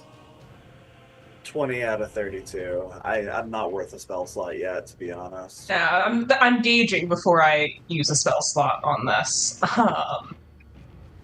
Okay, and there's still quite a few around us up here, so I'm going to I'm gonna move actually closer to Eldwin, past some of these ones, so I'm not in melee anymore. And then I'm going to guiding bolt one of the ones from the first wave. Okay, dokie.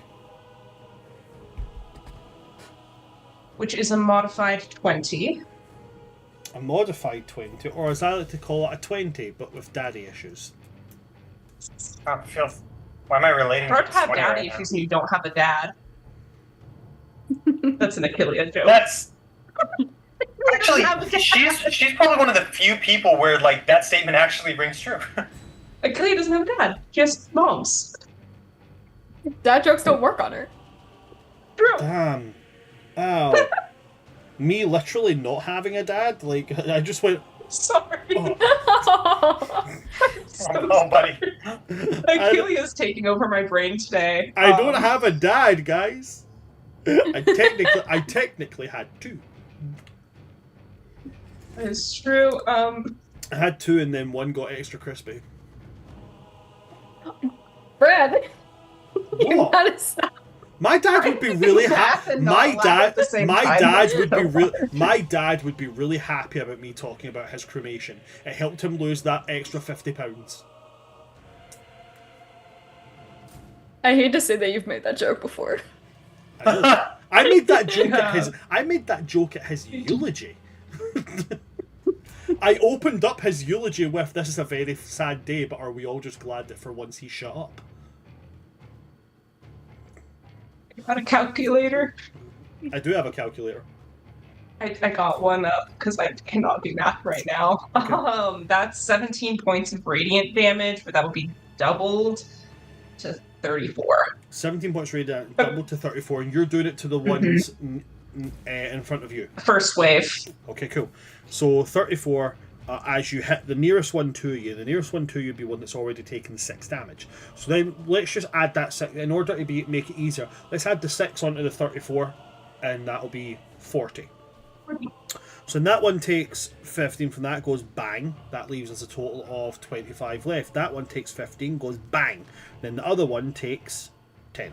Okay, so 2 went bang, which means 2 saving throws for everybody that's within range of that. Not you, Eldwins. God, I'm you not. don't have to. Randuin and Aurora both take 1. Sweet, sweet bliss.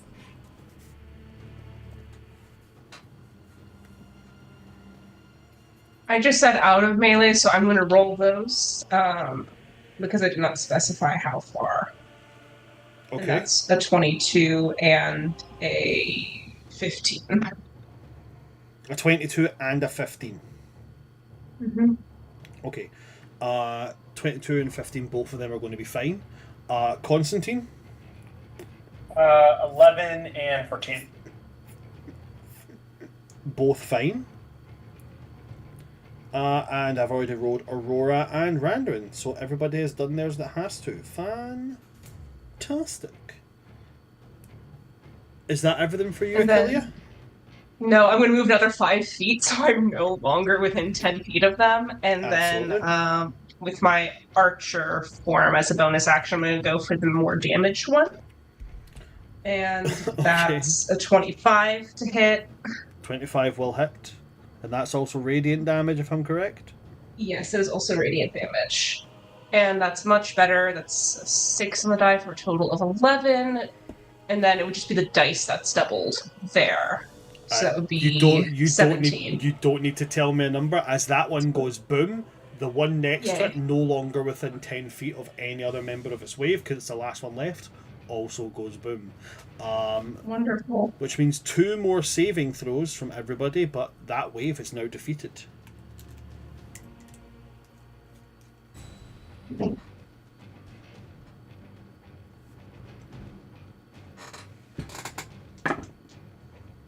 Okay. Aurora takes 1. Randuin saves both. Akelia? It will be the end of my turn. I am also no longer within 10 feet of them. I moved another 5 feet away. I need your saving throws for those 2 that went boom. I thought I moved away from them. Oh, to be specifically out of that Oh, range. okay, cool. If you moved away from them, that's fine. Then, Constantine, I need your wisdom saves. Between the 2, I moved away. Okay. 18 and 7. So I'm guessing I take 1 point. 18 and 7, you will take... you will take 1 point of damage on that. Oh. Okay. With that, it's going to go to Randuin. And I think Randuin, when we jump to him...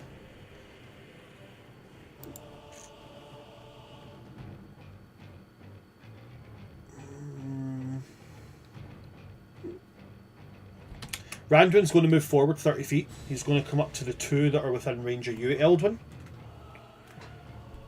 And then he's going to stand on the other side of them. And then he's just going to go, I'm really sorry if this gets you. And he holds his nose and he just kind of like blows out. And as he blows out, he's going to cast Thunderclap. So Crazy way to cast a spell. Yeah, within 5 feet of him. They have to succeed on a con saving throw or take 1d6 thunder damage. Con save, both of you. Okie dokie. So they're both going to fail. And then they're going to take 1d6 thunder damage. Haha, okay. That's not fair. That is 4. 4 to each of them.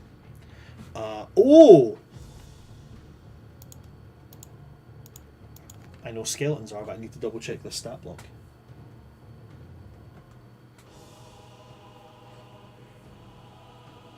No, they're not. It's bludgeoning. Damn it. Okay, they'll both take 4 damage. So he ran up. He did a whole load of nothing to both of these.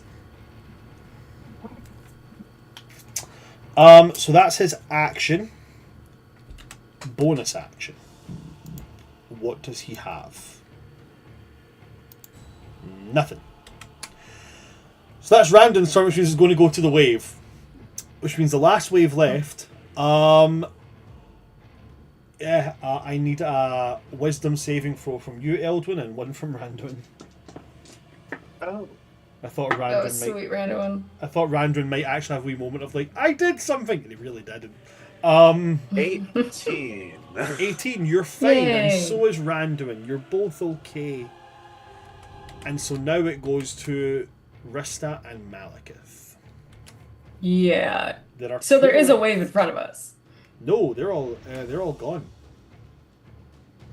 So there's no enemies in front of me? The only ones that are there are technically the last 2 from Wave 3, who are way back crowding Randuin and Eldwin. As much as they can crowd, with only being 2 of them.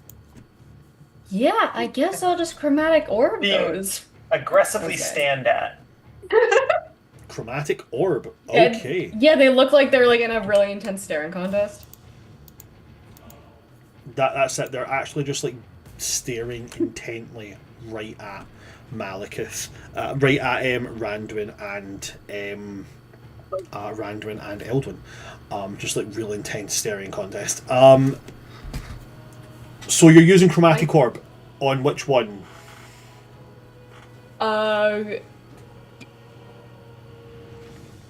What's the difference? Nothing. They're both taking the exact same amount of They have both taken the exact same amount of damage. The first one. Doesn't matter. Yeah, kill one, the other one dies. Yeah, and first I one- also got a nat okay. 20 on my chromatic orb. Okay then. Fine. It's much easier when there's not a lot of them in the room. They just die. They just die. Just flick it. What dice are you rolling for damage? I'm rolling 3d8. It's 24 as a standard. Yeah. Oh my god. I was about to say listen. Enough to take 'em down. I was about to say listen. Gina could still roll 1, but it's 24 at base. So yeah, 1 gets popped, and the damage from This it, is- I think, would still do the other one. So yeah, It makes sense that this is what I would roll a nat 20 on. It you does. take both them out. That is going to be 2 wisdom saving throws from Eldwin and from Randuin. Okay, Randuin failed both. So he's going to take 2 damage. Eldwin? Oh yeah, I have to make saving throws for this. Yes, indeed you do. I actually got a 16 and a 14, so So you're Nice. good, you're fine. Nice. And with that, guys, we come out of combat as there were only Oh, 3 waves. I'll Good job, immediately guys. stop That's a lie. That concentrating could've on gone. Entangle. There you have it, Could've gotten guys. Your so much first taste of wave combat.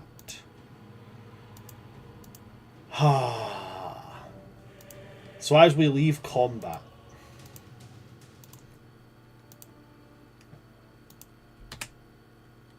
as the remnant whispers and psychic screaming dissipates, and you all kind of have a minute to catch breath.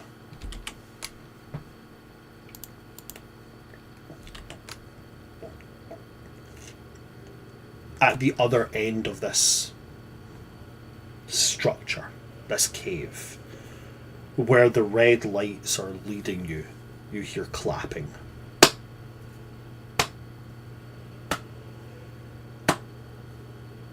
Oh, Stand- this bitch. Standing at the far end is a hulking brute of a shape.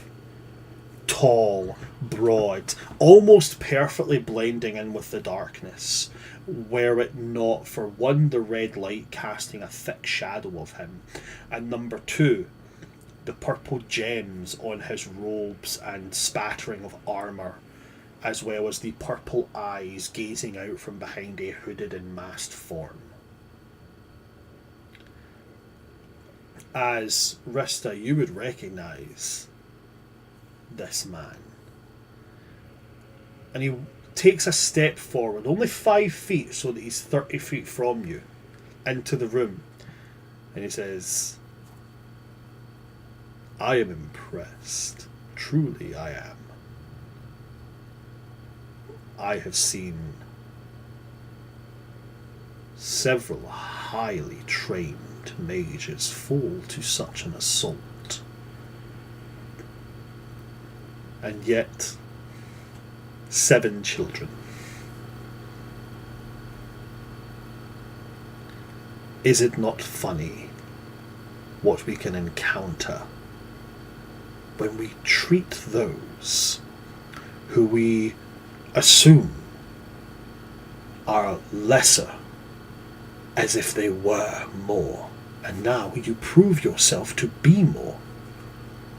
Isn't it wonderful?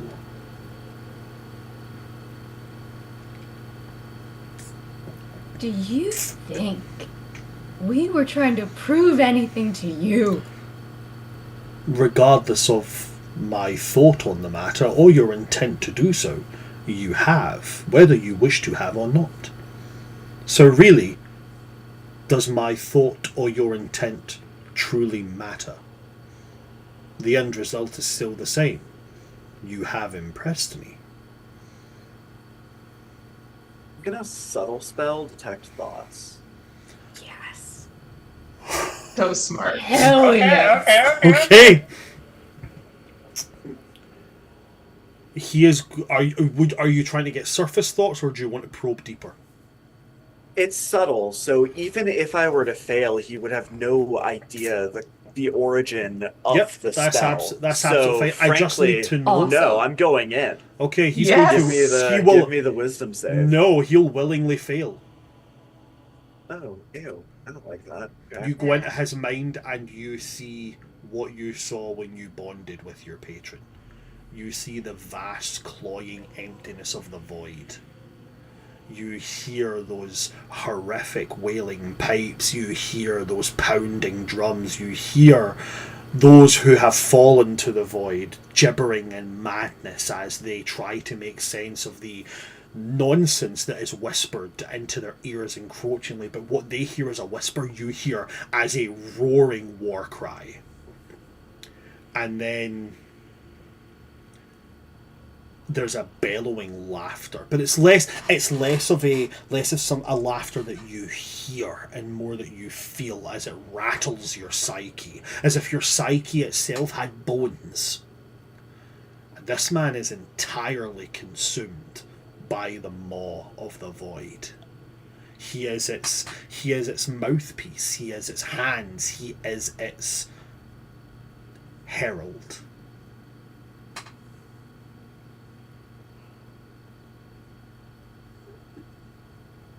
But he does not allow encroaching into his mind to damage anyone. He sees encroaching in his mind as simply a gateway to the truth. So you don't take damage. You just know that this man is deeply entrenched in the void. His physical form is not a physical form, it is a void. He is held together by what he wears. Oh. That's enough. I'm gonna retreat out of his mind back into the sort of present moment. Mm-hmm.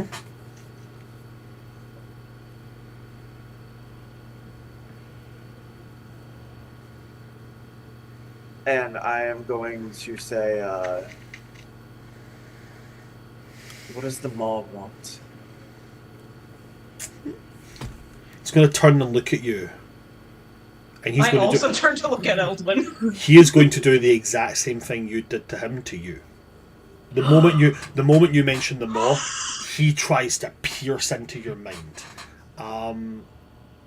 You need to make a saving throw against him, right? Yes, I have to make a wisdom saving throw against the spell save DC, which I assume is stupid. God, if only Come somewhere on. out there was some kind soul with a role on standby. They might even get another one at the end of this session. I'm smelling bribery, But, you know, and I'm No. insulted at the thought that someone could. Yeah, I'll spend the d20 on this save. I don't want him to die. thanks. So what do you give him? What's the dice roll you give? It was in. Please. Nat 20. Was it Yeah. nat 20? A nat 20 for a total of... That's right, this is not It's a enough critical next week, success. I have made it very clear at my table I don't do immediate success on nat 20s and nat 1s. I need you to say the words, Eldwin. I need you to say the words. A nat 20 plus what for a total of what? 21. It's a plus 1 for a 21. It's a meets it, beats it, so you Oh, will thank not God. have your brain invaded. That would have been Thank so you, rough. Constantine. As you... Got sorry, you, go bud. ahead. Don't tell me you just cast it again. No, I thank you, Constantine. We'll just kind of tilt his head to the left and say, "My thoughts are not available to you. You'll find my mind harder to dig around in." You are closed to the truth. I understand. It can be daunting to hear that you have fallen to false whispers. And he's going to extend his hand to you, Eldwin. He's going to say, "But I feel the touch of the void upon you. I can teach you. I could make you greater than you are. Which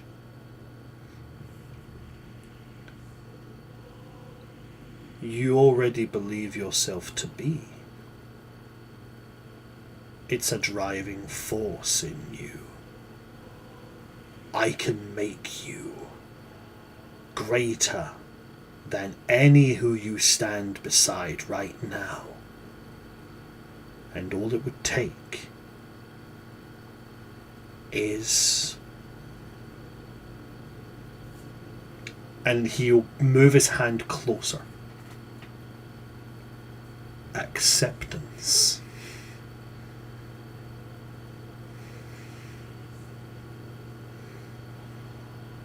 I'm afraid you fundamentally misunderstood me. You're right, I do think I'm greater. It is a driving force. But I don't need anybody to teach me or validate my self-worth. I prove it to myself. The answer is no. Clasps his fist and brings it back, and then says, "You have done what I did not expect you to do when I stepped into this enclosure. You have disappointed me." Eddie. Pity. Pity is such a pathetic concept. Why would I want pity? And then he is going to crack his hands and then roll his neck and then say, "When I could take your screams." You're gonna kill someone, kill them. Don't stand around talking about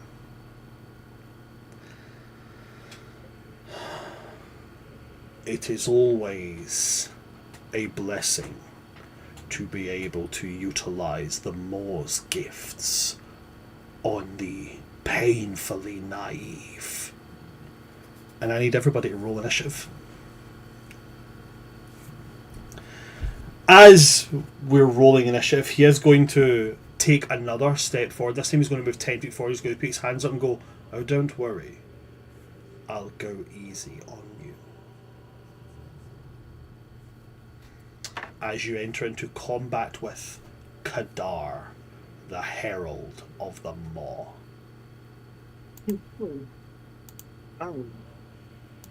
And, well, so, anyway. What did you do? Thank Well, did I goodness do Starry this? Form Did I? lasts for 10 minutes. Yeah, did I do this? Was that Honestly, kind of no, what I you handled responded. this? He was No. probably gonna do it anyway. Yeah, I think no, so. that- I mean, like, this, yeah. this was a planned encounter the entire time, so unless we never expect unless you Milligan's gonna show up. unless you had Yeah. unless you had all turned round and went, "Do you know what, this guy makes a fair point, yet we're all in." So, you know what? At which But point let's this destroy the school. Wouldn't that have been so fun if that was the direction this campaign went in? if this That campaign We don't would be all went such a down evil plot paths. twist. I mean, listen. Last I checked, World Tree Quest does not have an evil campaign currently going. We can No, I mean, confirm. as We- I'm saying, we I feel do like we're not all kind of currently. capable of evil. Well, sure, but come on. I Evil's don't know Maybe if not Achilles kill is you. Good as truly capable harder. of evil. Maybe I not think Achilles, but I Achilles- think the rest of us, maybe. Achilles I is don't know. certainly capable of mischief. I think Constantine would lean more towards amorality than So- anything. Yeah. So first things first, we're rolling initiative. Yes. Yes. Indeed. Okay.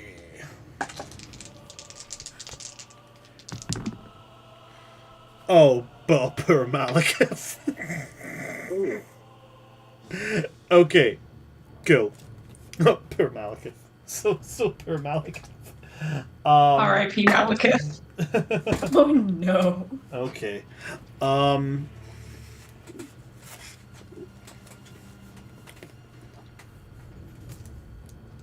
So, did anybody get above a 25? Okay. Did anybody get between 25 and 20? Yeah, 22. 22 from you. Eldwin? I got a 22, but Constantine goes first.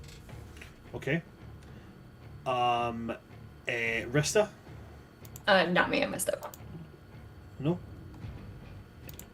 Okay, who else? Did anybody else get above between 25 and 20? No? Okay. So in that case, Randuin is going to go first with a 24.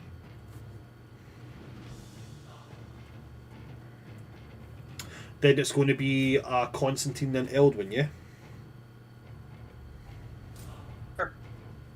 Work on. Was I correct in that one, yeah? Constantine then Eldwin, yeah? Yep. Yeah. Okay.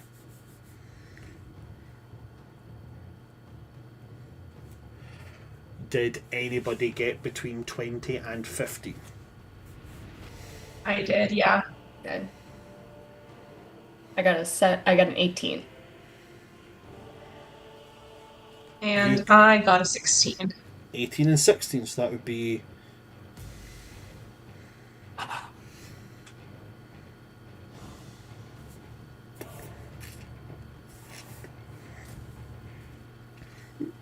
At which point then it goes Aurora. And then last and most certainly not least, Malekith at the bottom.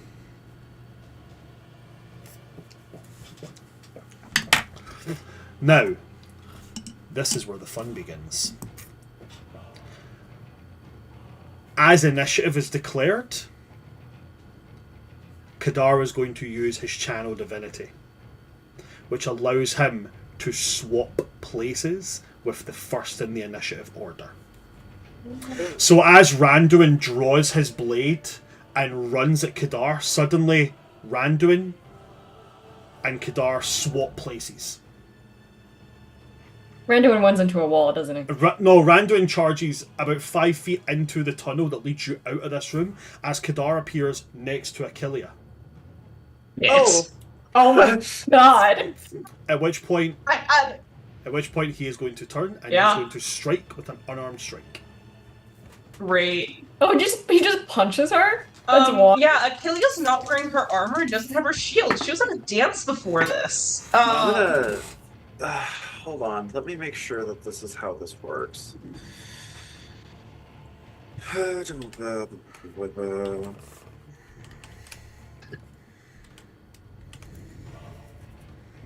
So, yep, Kadar is a little bit of a homebrew, Void Domain Cleric. Similar in capacity to a War Domain Cleric. They gain proficiency with heavy armor, they gain proficiency with simple and martial weapons, as well as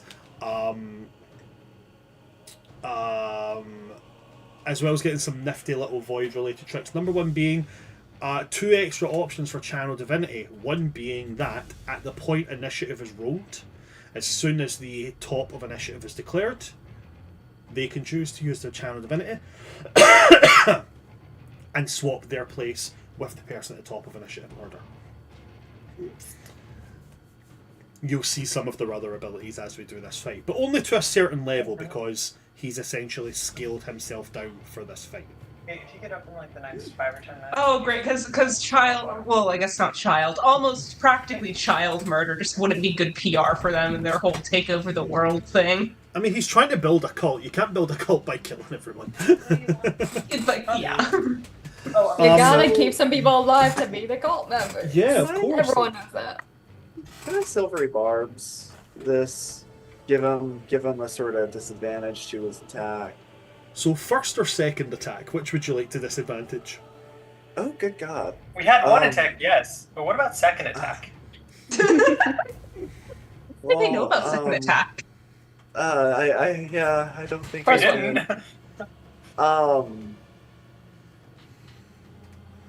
Eldwin is just responding immediately to what he sees, so he would be responding to the first strike. He Okay. would not necessarily be expecting the second strike to come so fast. Is it silvery barbs, or are you giving him disadvantage? It's silvery barb, so he has Okay. to roll the d20 So he rolls it again and takes pick the second. lower. Oh, he has to Oh. pick the lower, so it does give him disadvantage, sorry. Yeah. Okay, and it's then, not a massive amount lower, but it is lower. Slay. And then you can choose a different creature And that chosen creature has advantage on its next attack roll, so I'm going to go for Constantine. Okay. Is it next attack roll or attack on? Do I have to use that within one turn? Your next attack roll. So then Silvery Barb's concentration for... It's not. It's not just No. next attack roll, it's next the attack roll, ability check, or saving throw. Ability check or With- saving throw it makes within 1 minute. There we go. Okay. So then in that case, Achillea, Uh-huh. the first strike coming at you was a 22. What's now coming at you? Okay. What's now coming at you is a 19. Ooh, That'll hit. Okay. yeah. And then the second attack that comes at you is going to be another 19. Yeah, that'll hit. Bang. Well, bang. I tried. Okay.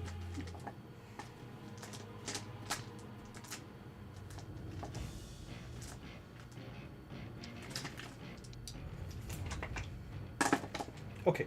So damage from the first one Uh-huh. is going to be 12 Okay. force damage. Okay. Damage from the second is going to be 9 force damage. Bang. Okie dokie. On both of those, he has the ability to choose to do something similar to like a repelling blast from a warlock, except not 10 feet. He pushes you back 5 feet with each of those. Okay. So you move back 10 feet. That's his action, and his bonus action was utilising his Channel Divinity. So as he does that, he's going to look towards Randuin and go, only the truly stupid charge headfirst into an encounter they know nothing about. And then just turn to you. Very... When this guy talks, when he moves, it's very Darth Vader-esque. He doesn't do like the... like ducking down like this. Like he walks like bold, straight back, upright, and almost like he's walking into like a grand concert hall. He marches forward. So he'll use 10 feet of movement again to move towards you, Achillea. But then that is going to be his turn. So it then goes to Constantine with Eldwin on deck. All right. Well, I don't know, but I'm gonna take a random guess based on skeletons having a resistance or a vulnerability. I'm going to cast Magic Missile at 3rd level, transmuting to Radiant. See what happens. Okay, roll to hit. What? Roll to hit. Sorry, I don't have any good attack spells. It's that or Fireball. I know that would help, but yeah. So I believe that gives me 5 bolts, correct? If I'm casting it from a 3rd level, because it's 1 per extra level. I think so, yeah. Actually, I'm just gonna cast from 1st level because I don't know if this is gonna work or not. So I'm gonna start with 1. So it's Magic Missile you're doing, yeah? Yeah.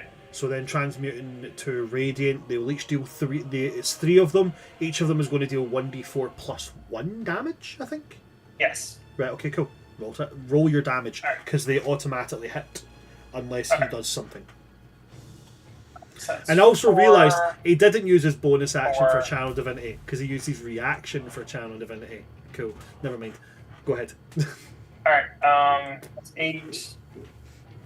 Okay, so that's gonna be 10 Radiant. 10 Radiant. Cool. The 10 Radiant will strike him in the chest. He will wince in pain. Like he turned and walked towards Achillea before getting like broadsided by 3 of these, and then like there's a point where he's kind of skewed over, and then he straightens up, and he's going to turn and look at you. He's going to turn and look at you, Constantine. That was not very polite. Sorry, social cues, not my strong suit. But yet he will take 10 damage. Okay, so he's not vulnerable. He does not appear to be. Okay. That's kind of it. Yeah, that's it. That's all I can. What kind of damage did you do, Constantine? Radiant? Radiant. Okay. So it goes to Eldwin then with Rista on deck.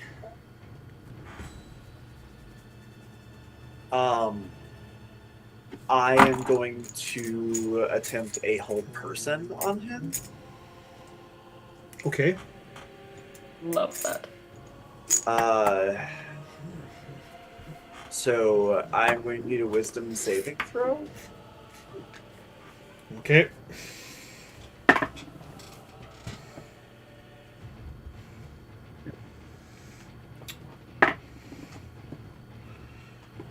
Okay. How does a 29 ring you? Yeah, it just misses it. Yeah, he's gonna get paralyzed, unfortunately. Nat 20 plus 9. 29.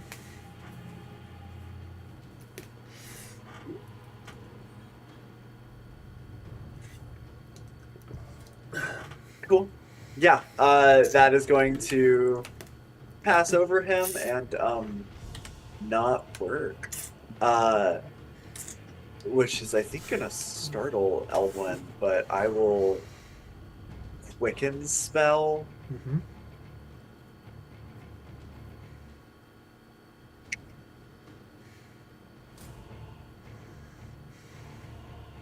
Out of curiosity, I'll quicken spell Mind Sliver. Okay. So let me roll. That is a 22 to hit. A 22. Or wait, no. I'm so sorry. I was looking Mind Sliver is a at the wrong saving spell. throw, right? Mind Sliver is a saving throw. It's an intelligence saving throw. It's nothing to do with rolling to hit. Okay. In this particular instance, even with his initiative saving throw, he is going to fail that. That's only going to be a 12. Okay. So it is 1d6 damage, which is a whole lot. Of the psychic persuasion, if I'm correct, yes? Yes, I rolled a 4. Okay.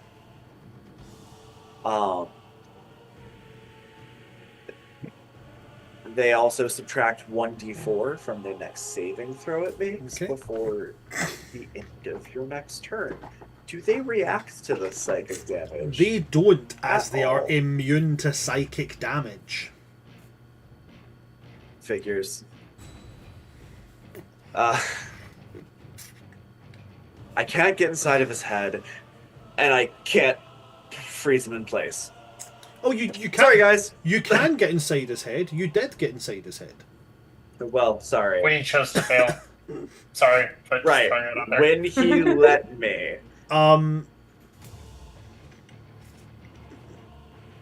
With that, as you cast that spell and as he succeeds on that, he is going to, as I mentioned when I first described him, the glowing purple gems located on him. He looks towards you, Eldwin, and cocks his head as if, curious. And one of those gems the light is going to go out. As he's going to burn one of his void points. This allows him to regain a reaction. And he's going to use a reaction to you casting a spell on him, to you targeting him.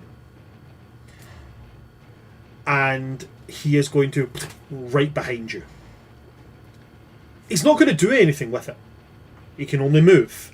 But as he appears behind you, he's going to go...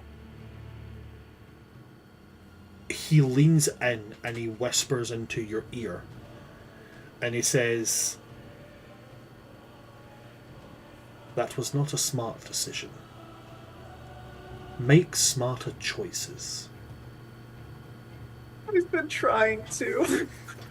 He's just standing there menacingly. Chill runs up Eldwin's spine, like his entire body tenses. Look of genuine fear on his face. But yeah. That's Oh well, do I have my movement? Is it you haven't moved, so you can't. No, you can't move. That's crazy. I don't care about the opportunity attack. I'm running. So. Oh well, but he just used his reaction to get behind me. Yep. So okay, I'm gonna go ahead and run, Hmm. take my movement speed, and go put myself over by Achillia. Okay. He is not able to gain back a reaction without burning another one of these void points. He's not going to do that. He's not. It's Okay. very, very clear. Even though he has said he is holding back, he's trying to drag this out. Oh, so you run back over to Achillia. Yeah. Okay. Yeah, that 10, 15 feet or whatever. So Achillia, you'd be about 20 feet away. Oh, okay, yeah, great. 20 feet. Okay. Fantastic. Is that everything for you then, Eldwin? I have nothing left. Then it goes to Rista with Achillia on deck. I see.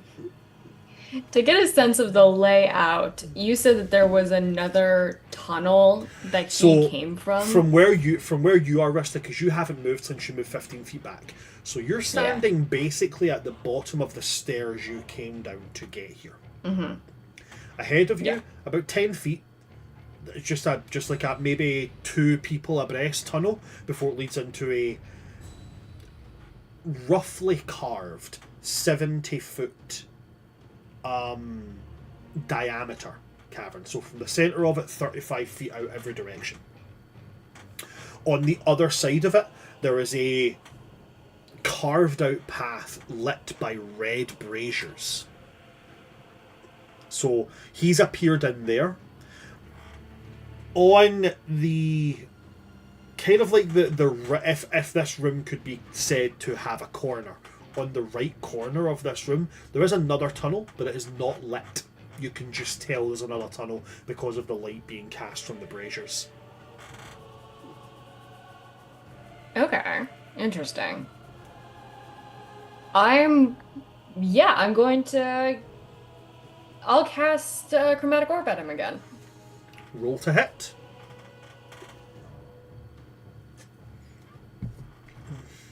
That's. I promise you. I was gonna cast it at second level because I just rolled a nat 20. That's absolutely fine, I trust you.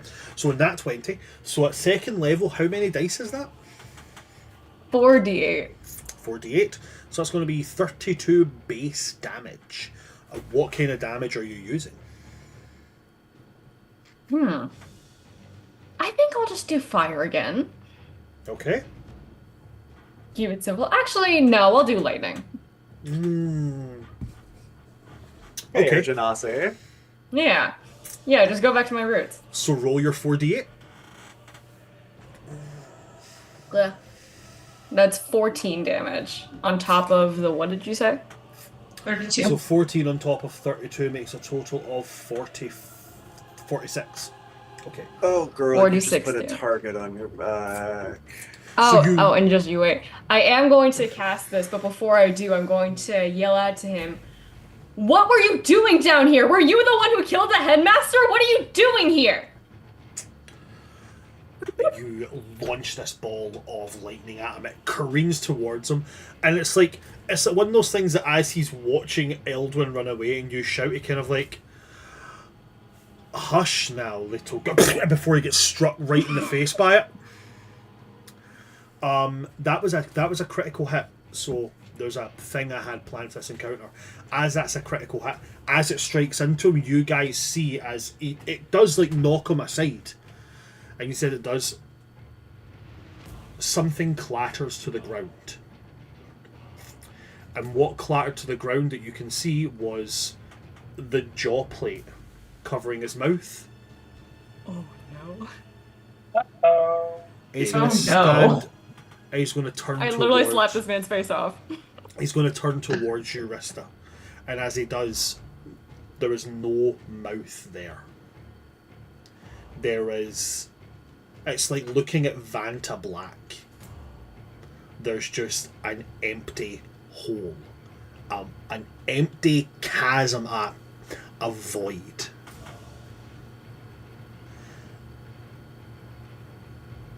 And as that happens,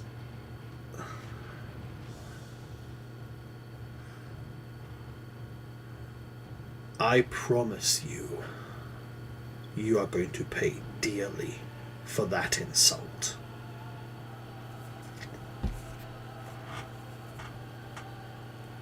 Rista doesn't respond. I think she's terrified. Okay. Anything else for you, Rista, that you would like to do? No, that's it. Well, no, I'll use my movement to get off the wall and get closer to the exit. If it means I have to go around, but I don't want to get near him, so if I have to go, like, around this whole encounter, that's all I'll do. Okay. Then, in that case, it goes to Achillea with Aurora on deck.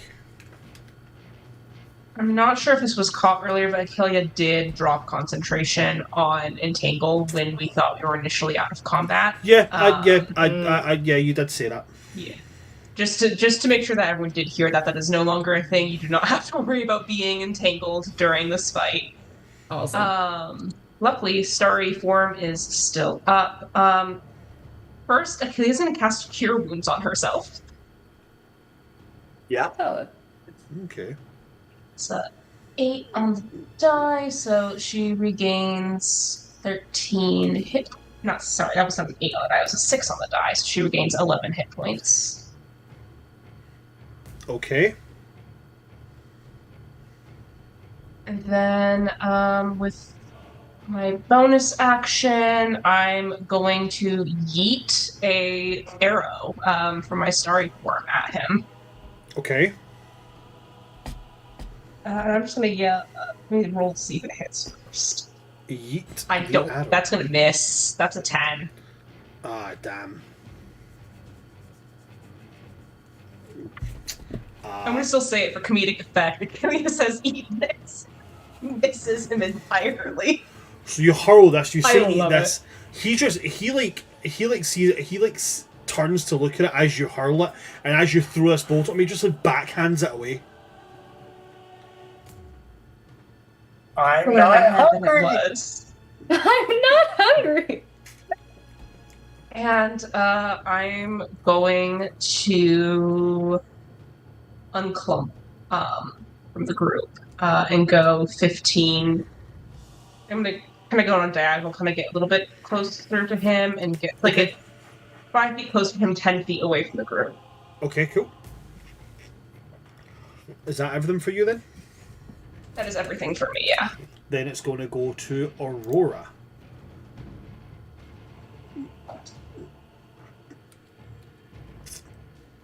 Aurora, seeing this happen, is going to make a saving throw. Okay. What? That's not how that works. Aurora is going to look at him, much like everybody here, face showing nothing but fear. And then her eyes dart to the stairs. No, blame her 1 second. Before she puts her hand out and she says to him, "Oh, fuck you," and Eldritch Blast. Alright. Point in your favor for not running away. That was solid. It is, She however, gets a point. it is, however, 8 points. it is, Got however, like 3 a against her. it is, however, a nat 1. Yeah, So right. as that Eldritch Blast goes to work, he again just this one it's like the Kylo Ren. He just puts his hand flat out and it just dissipates to nothingness. She is then going to use her movement speed and she's going to go up the wall. As a Dampier, she can do this using just her feet because she's over level 3. So she does not need to use her hands, she just walks up the wall. I want to say that's creepy, but it's kind of cool. It's both. You've seen Lucian do this. Have we? Remember when Here.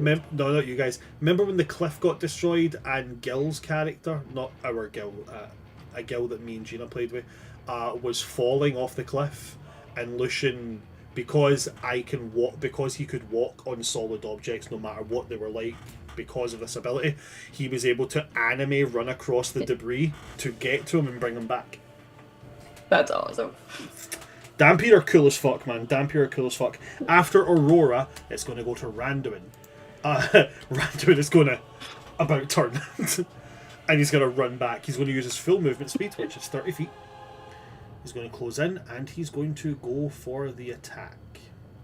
I mean, good for him. He didn't let that stop him 1 second. He's got some guts and Scrappy. glory about him. Yeah, he's scrappy. He's a scrappy boy. He is going to get right up as close as he can to this guy, and he's going to do a good old-fashioned raising of his rapier, and then as he brings it down, he is going to cast Green Flame Blade.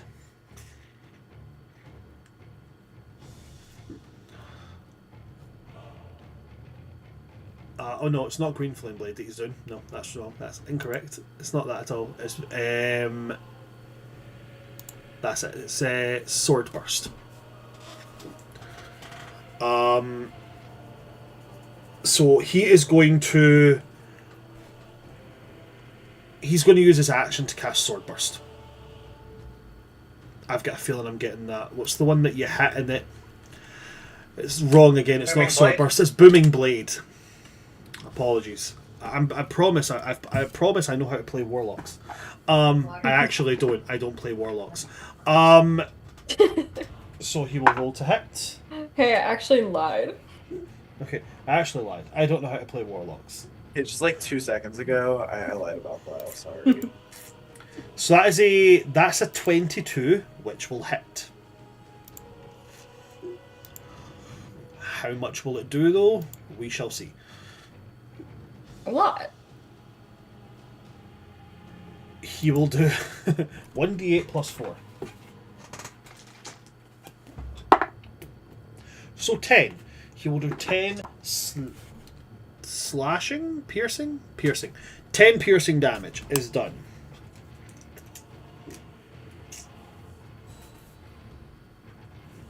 As he deals that 10 piercing damage, Kadar becomes surrounded by this. It's almost like rapidly vibrating bubble of air. The next time he moves, he will take thunder damage as the bubble around him will burst. At which point, Randuin is going to... Nope, he's not, because he is not high enough level in Rogue to do that. So he's going to just stand there like, yeah, I got you. Technically, couldn't he run away as well since he doesn't have a reaction? Doesn't have a reaction at the moment, but Randuin's also a melee fighter. He's in close combat. Fair. After Randuin, it's going to go to Malekith. Malekith is afraid. Come on, boy. Aren't we all? We had a whole conversation about this.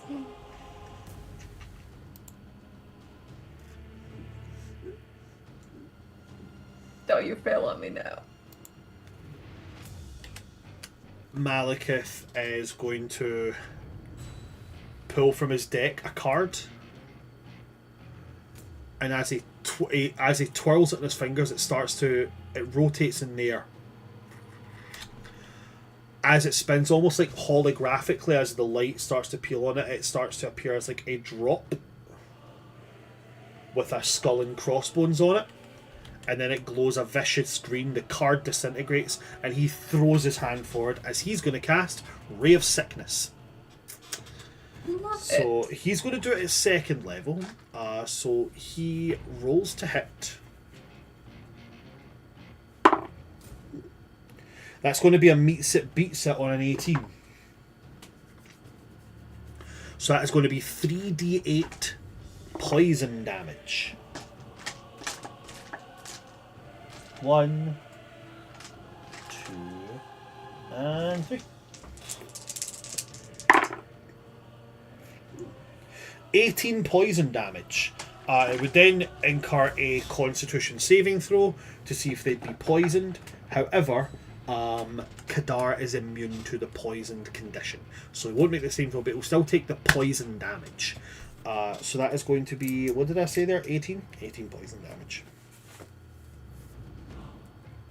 He's not immune to poison damage, he's immune to the poison He's condition. immune to the condition.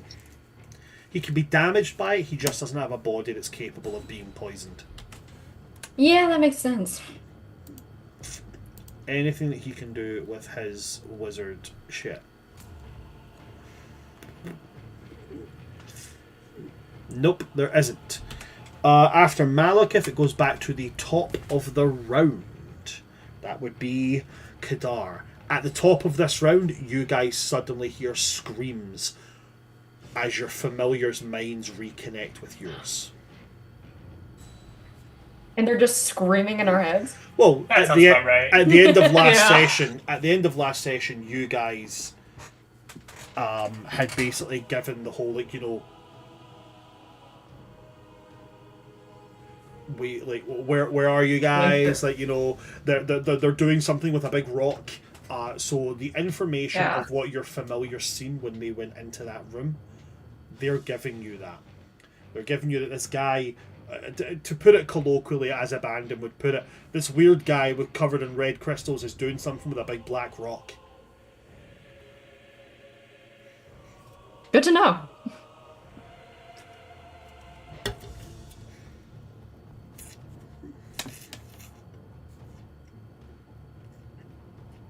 Kadar is going to use his bonus action. And he's going to blip. He's going to move 30 feet. He's going to move towards you, Eldwin. And as he does it, aesthetically, he's not grappling you, but aesthetically as he appears, his hand comes out of the little black portal thing that he comes out of first and grabs you by the throat. And as his head comes out, he says, "Your powers were born in a scream. I will return you to one." And then he'll raise his fist, and he's going to go to strike you.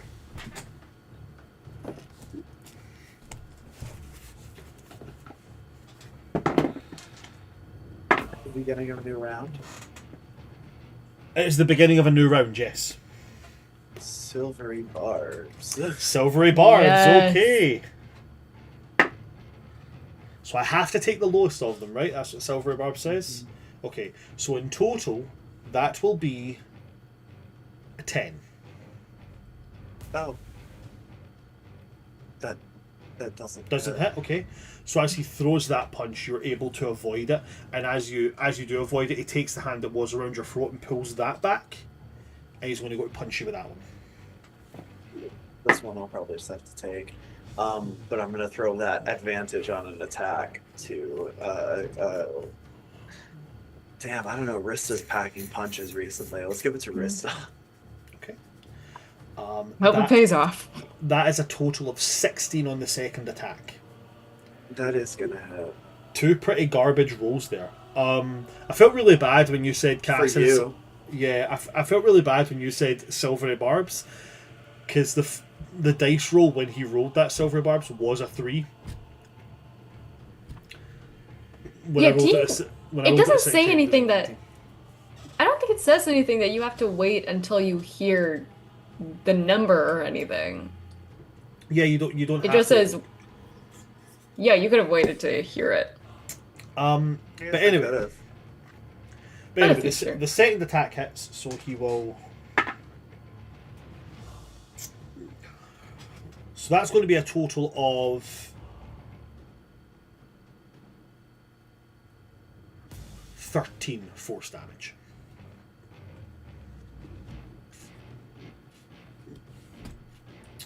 I was also incorrect on what the dice roll was for that. I didn't add on his proficiency modifier, so that was an additional +3 onto that. But anyway, yeah, so 13 force damage on that. That was his bonus action and his action. Yeah, he's good on that one. How's Eldwin looking? Yeah, how's it Rough. looking? Yeah. Not good.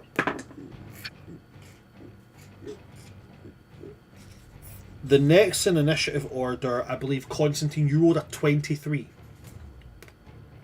22. Uh, I don't know if that yeah, makes a difference. you and Eldwin both rolled a 22, but you were the highest of the initiative orders, yeah? Okay, cool. Yeah. So in that case, before it comes to your turn as Kadar finishes, there is a whistling sound.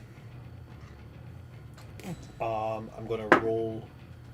Okay, cool. That is going to Let be me guess. that is going to be a successful hit as a knife, like a Bowie knife, like yay big, suddenly embeds itself in his shoulder blade, and from the back of this room, running in, Kaladin has caught up, and he has come in through where the familiars came in from.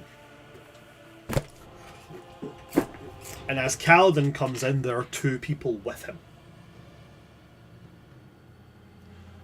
One of them, a pale elf with a staff and a look of abject fear on her face, and the other one, a fairly short, also pale chick, but like not pale like an elf pale with like pale skin, pale as in like the grey pallor of death, carting a big ass sword. Oh, so like and Aurora. Yeah, kind of. Carting a big sword and a flail, and Kaladin is going to put his hand back like this, and as he clenches his hand, the knife disappears and reshapes back in his hand. And then he's going to move his hair out the way, as he did roll his initiative. He comes in between you guys with a 23. That's why I was asking. I thought you'd rolled a 23. I needed to know your initiative modifier. He's going to pull aside his eye, and his eye's going to flare that pinkish purple light. And he's going to use his Eye of Misfortune. He's going to smack it onto Kadar. Kadar will make a saving throw on that. That's not a success. That is in fact a failure. So what the Eye of Misfortune does is that Kaladin has marked him with his eye. He can now instill a jinx on him, and he is going to use one of his jinxes on him. Specifically, the jinx that he's going to use is... Where is it? Misfortune Bringer. The Misfortunes. He's actually not going to use one jinx point. He's going to use 3 jinx points.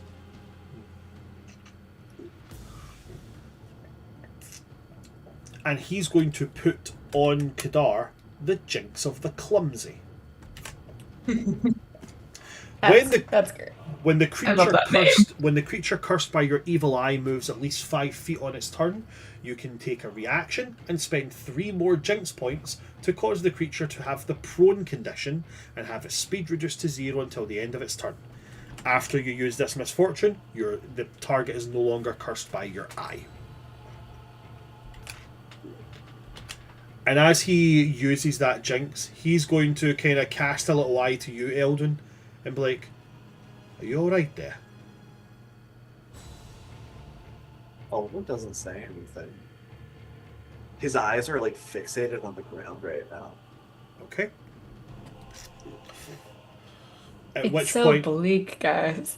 At which point, as we come into new additions into the initiative, we will take a short little break there to give my party a bio break, and we'll be back to do the rest of the session afterwards. So don't go anywhere, guys. We'll be back in like 5 minutes just to do a bio break, grab a snack, grab a drink, all that jazz. We'll see you all in 5 minutes.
Hello everybody, we are back. We do have Constantine with us, but their camera will be off while they stuff their face. So Accurate. people have to eat. Nobody cares. Okay, so with what was I saying? Yeah, with Kaladin coming in, bringing in some reinforcements, it now goes to, funnily enough, Constantine with Eldwin on deck. All right. I am going to be super original because, to be perfectly honest, I don't have a lot of versatility with combat magic, and I'm going to do magic missile again at first level. So that's 3d4 plus 3, and I'm just going to use radiant damage again because while it didn't work the way I wanted it to, it also didn't not work. Okay. And I'll take that. So that's going to be. Oh, yeah, that's pretty good. 13 radiant damage. 13 radiant damage. There's my pen.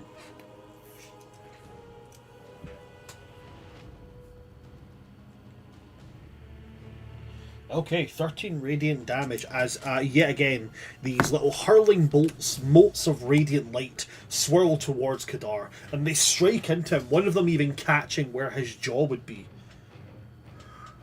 And you can see it the way he tenses his hands, he's starting to get angry.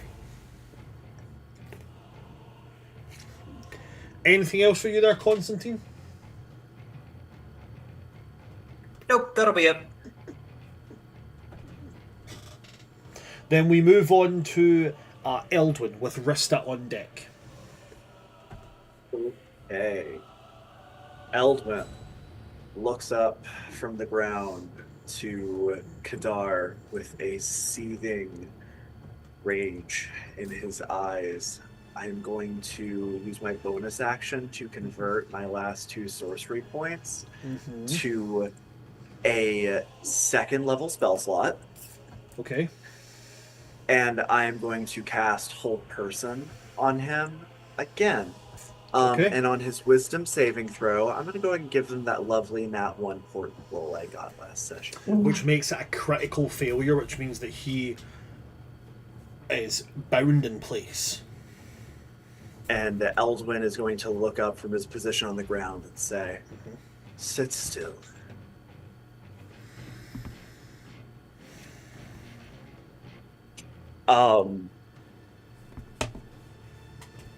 He will very shakily get to his feet, look at Kaladin, and say, "I'm gonna be okay. We have to talk, but enemy of my enemy, right?"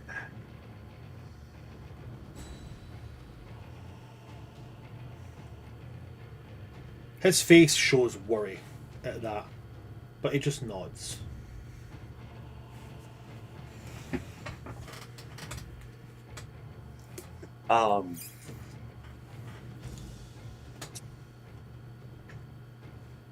Is it smarter to fight or flee here?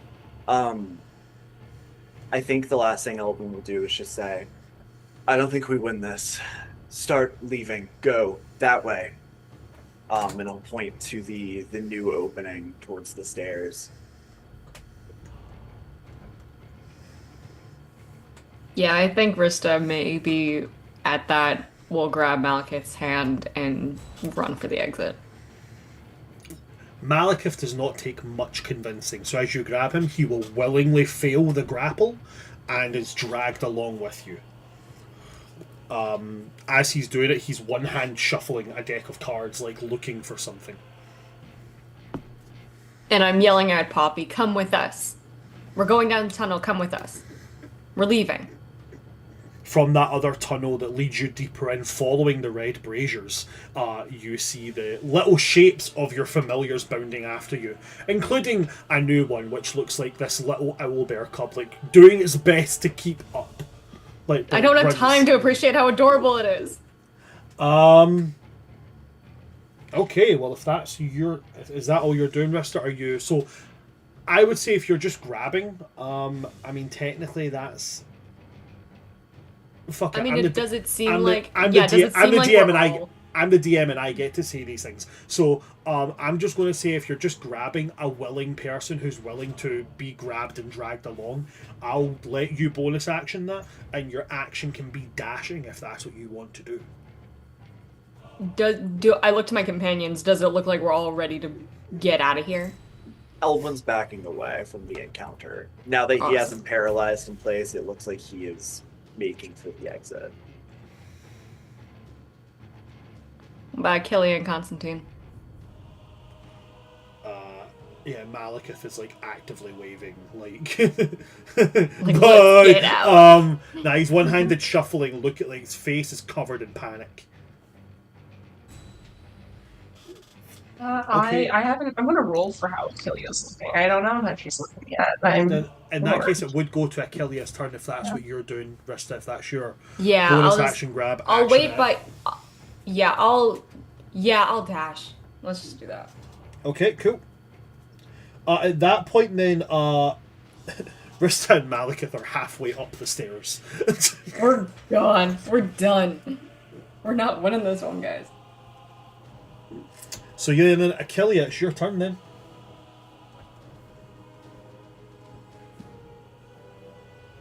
Solid roll. Okay. Achilles gonna ask Fang real fast. Is that way out faster? Fang will say that way, the tunnel that you guys so where Rista and Malekith have ran back the way they came, Fang will say with the direction they've just came from deeper into the tunnel, the same way as those red braziers. They'll say that they'll tell you that comes out in the graveyard.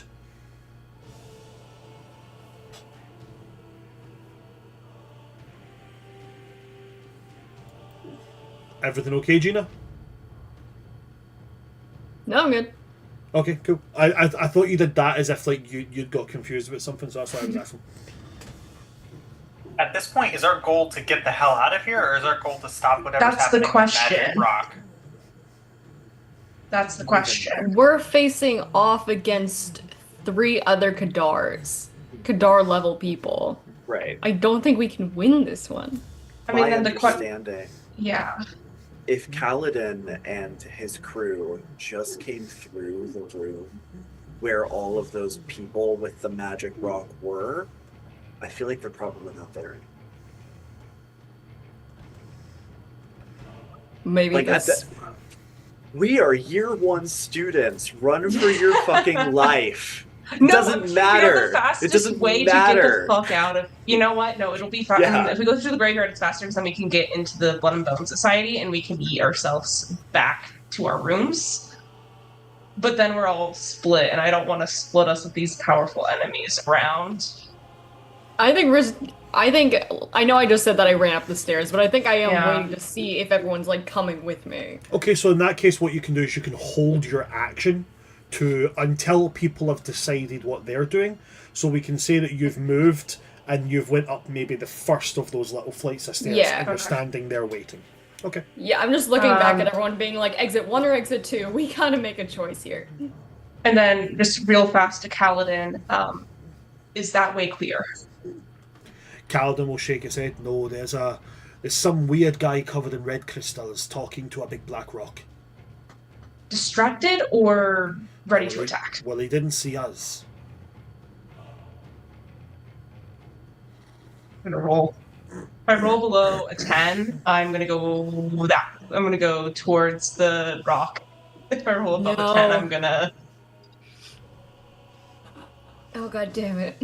Well, that was a nat 20, so I'm not running towards the rock. I'm gonna run up the stairs and Oh, okay. dash. For good measure, though, while he's health person and within 60 feet of me, I am going to do another bonus action Starry Form Archer hold on Okay. Kadar. So that'll be an automatic critical, because I believe hold person, he's paralyzed. He's paralyzed.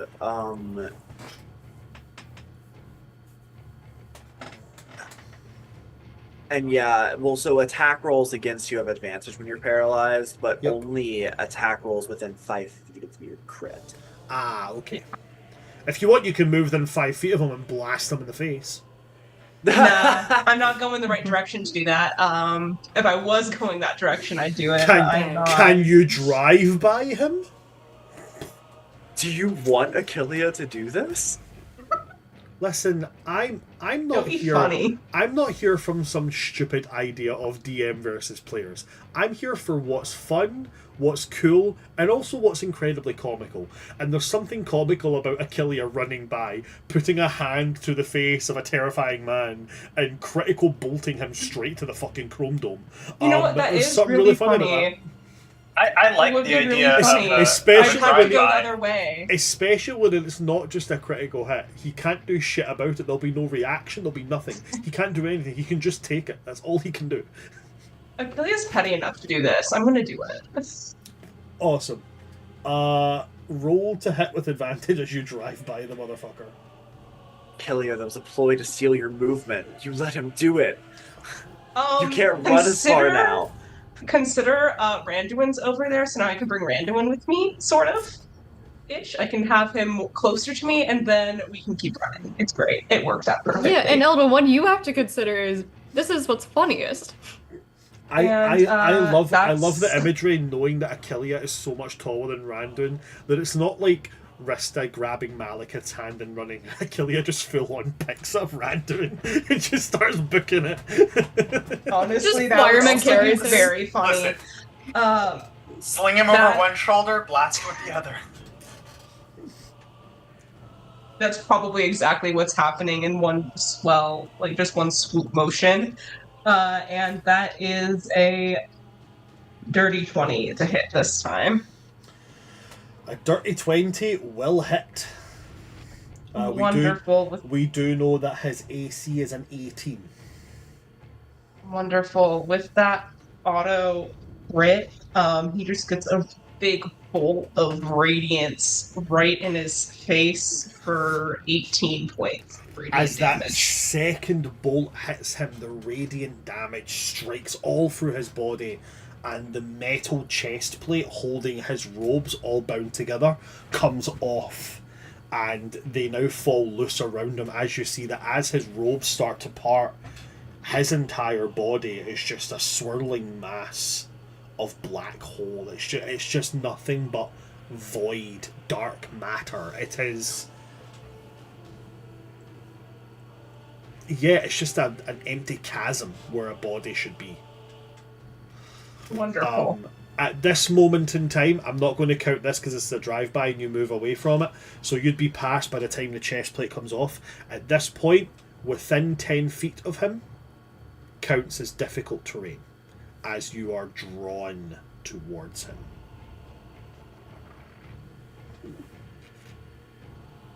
But now there's this weird, like Darth Vader-esque breathing coming from him, like a...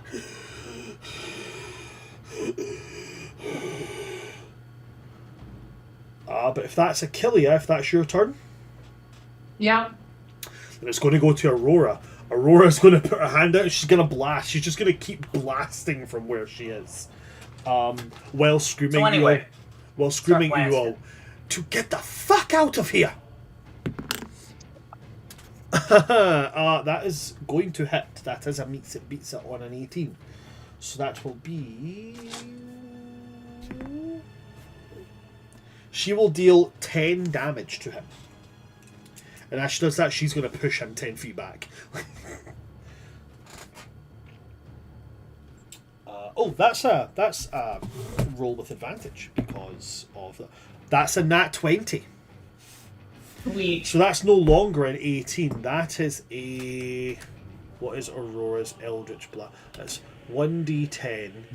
So that is an 18. No longer an 8, and no longer a 10. That's an 18.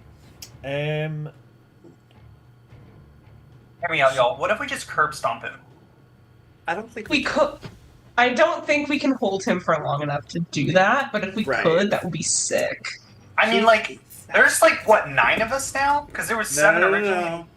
He is a cleric. He is a wisdom caster under a wisdom paralysis. This is gonna break in a moment. He can probably heal himself. He will ruin us. We go. Okay, Listen, fair point, I would fair point. love nothing more than to curb stomp this guy. Drusilla, red guy. Kronos. We don't know where any of them are. Did you get all those? Where is my? I need my book. I need my book of my subclasses because somebody is a thing. Somebody is a thing, and it's a thing that I made, and therefore I need. But I don't. I've not memorized the thing I made, so I need to be able to see the book with the thing I made in it. Enlightening. You're not giving us a lot of information. I know, right? I know what it is. I know what the, I know The what the thing book with the is. How can we help you if we don't know what you're looking for? About the thing and the stuff with the thing and stuff. The thing that I made. I'm at You the know soup. how I You famously know. make a lot of things. I'm at soup.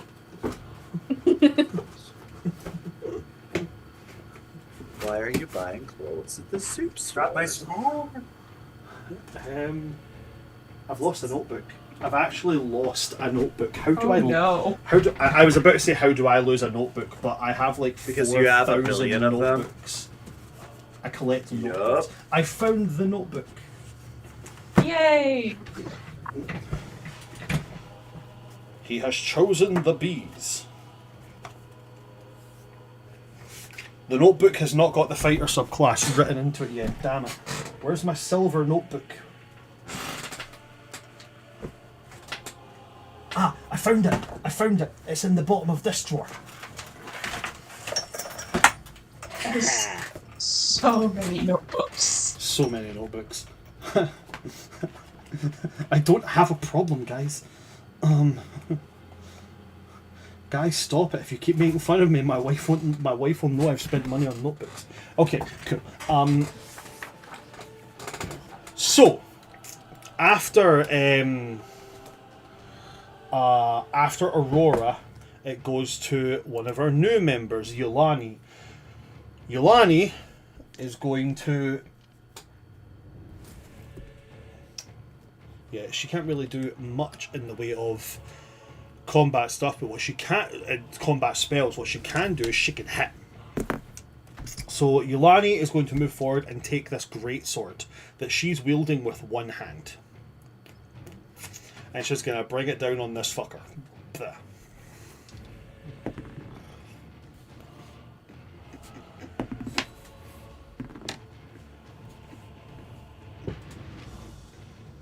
That is going to hit. And she has to be within 10 feet of him as she swings down with this. That is a hit. That is going to be... What's that? Great sword is 2d6? No, that's axe. Great sword is 1d12. I think. I'm going to guess. I'm not going to guess. That's a lie. I'm going to go and look at it right now.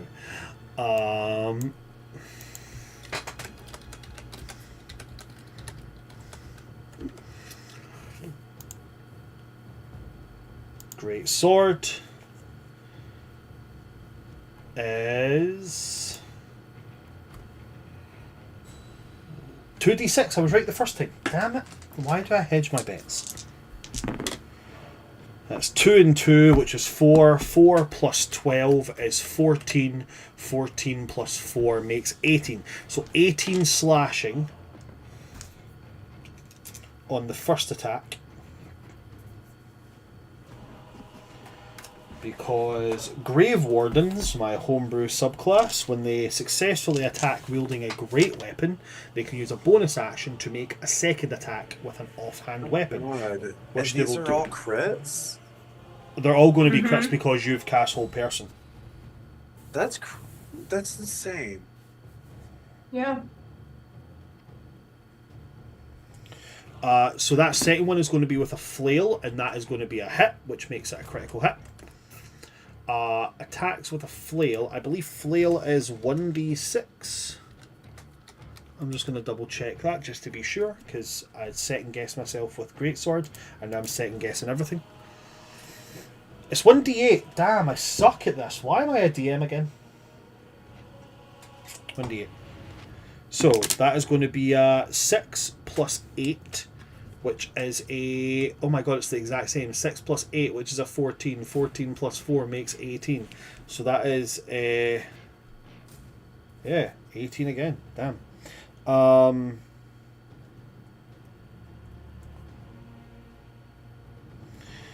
That becomes that awesome.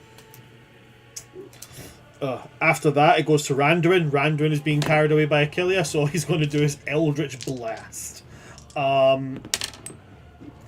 First roll is a 6. Sit. Right, my hands are here. My hands are right here. I'm putting the camera down. I'm going to lift it like this so that it can't be changed. Nat 20. It's a nat 1! Ooh. So Randuin nat 20s. Oh, the dice are like, fuck this guy in particular. That is a 9 plus 4, which makes 13 plus 10 because of the crit, which makes 23.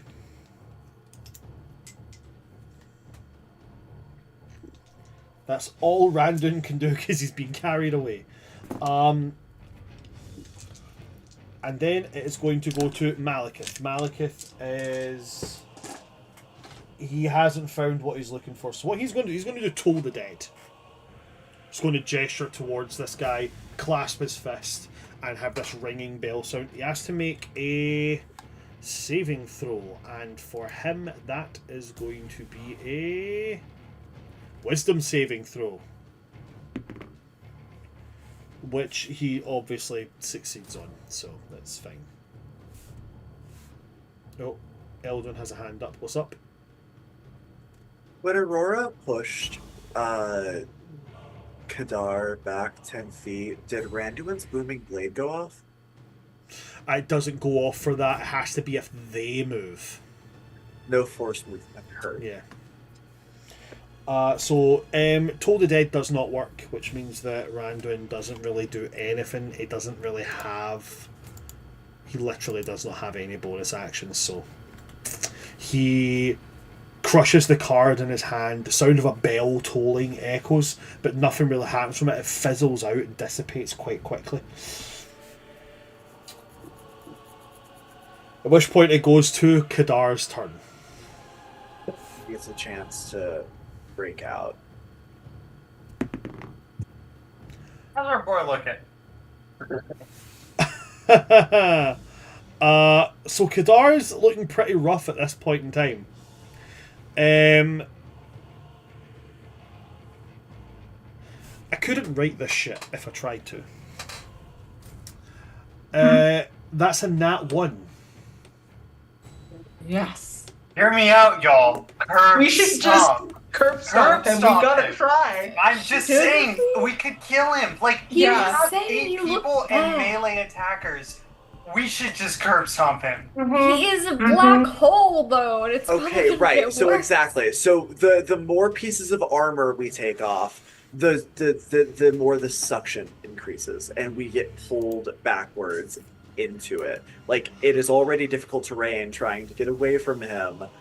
Okay, I hear you, but also, we're gonna have to fight him at some point in this campaign. That's Okay, true. Why okay, not hold on. kill Is this him Constantine? Is this Constantine talking or Abandon?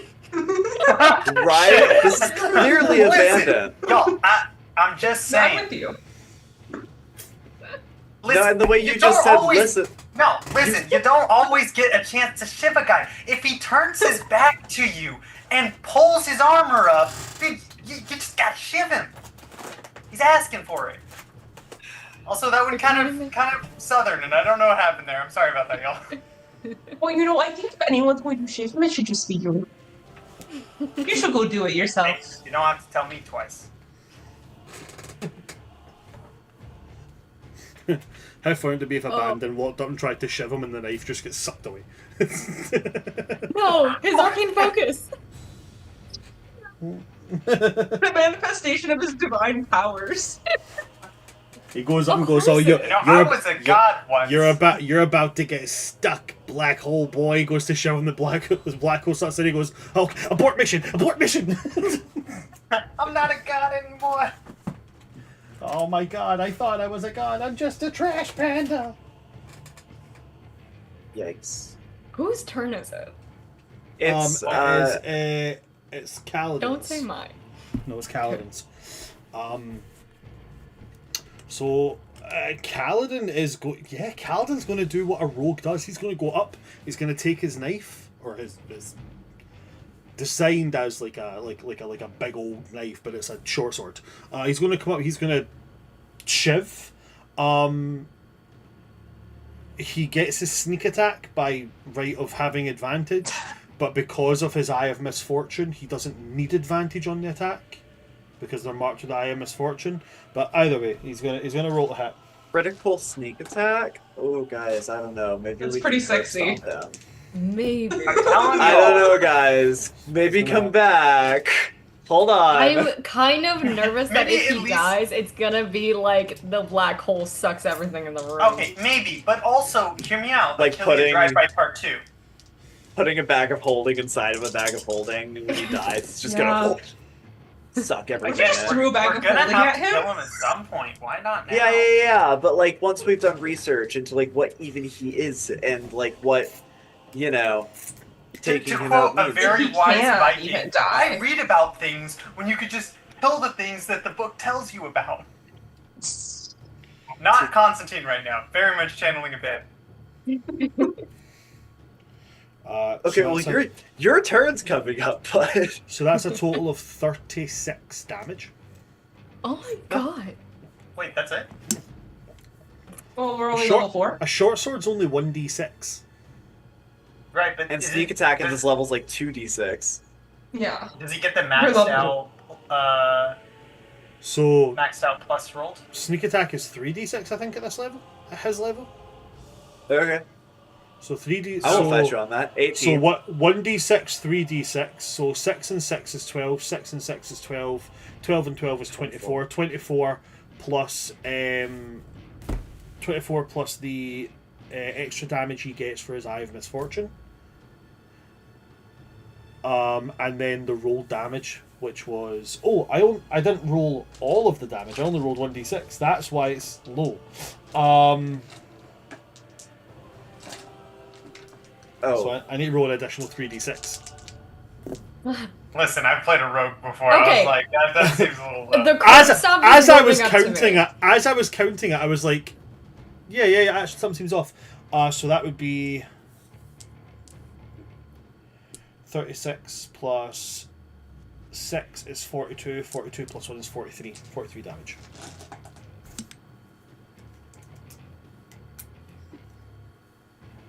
Jesus Christ. I mean, I do still have all of my second level slots available for healing if we need it. I That's- have one that's more. actually crazy. That's Kaladin done. It goes now to Constantine with Eldwin on deck. Alright, as boring as this is, it's the most consistent way I can deal damage, so I'm doing another magic missile, this time at level 2.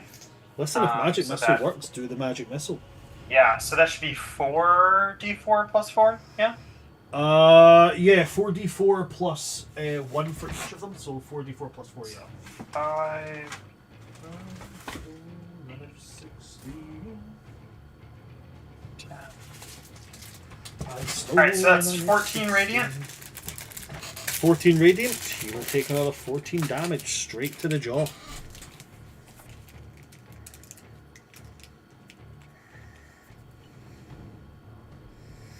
He is not looking great.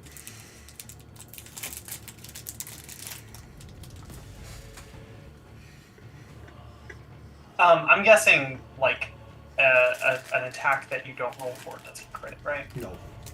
Okay, I figured, but I just... If you could crit with magic missile, wizards would be unstoppable. Okay. What do you mean would be? They already are. Assuming they don't sneeze and die to 1d4, like... my That's like radiant for the feet. first 3 levels. Once you make it to level 4, you're basically good. I don't know. As opposed to if you play a ranger where you're good from the get-go, like... I don't know, I still feel pretty squishy. Is Constantine running away or is he staying put? Constantine's like he's gonna stay on the edge, so he might move back a little bit, but he's staying in the room. So far, like I don't know, he's gonna stick around a little bit. Mostly because I don't really know what we're running to. Yeah, Eldwin is going to ask Constantine then. Take a look in that room. What does the red guy look with the rock? Can you tell anything about it? Does my movement speed give me enough to It'll get you to the point Off where my you hand? can see past this corridor. How far Make- does that put me from Void Boy? The dark From side? Void Boy, it'll take you about 25 feet away from him. Okay, that's fine. Or I'll do that. diagonal. Cool. Then you have a skill check you can make as a free action. You can roll me a perception check. Or an I'm guessing- investigation. Okay, I'll do investigation. Or did you have something else that you had in mind? I mean, what do I like? What do I just see without check? Do I see guy standing in front of rock? Guy covered in red crystal and blackish red robes, running his hand across this tall, black, smooth monolithic structure, which is glimmering with different runes and different arcane sigils. Could I do an Arcana check from here, or would I need to be closer? I would say if you use your action to dash and get a bit closer, I'll let you make the Arcana check. I had to use it for the magic missile, so I'll just do. Can I do investigation then, from where I'm at? Oh, that's not good. That's a 4 on the dice for a total of 11.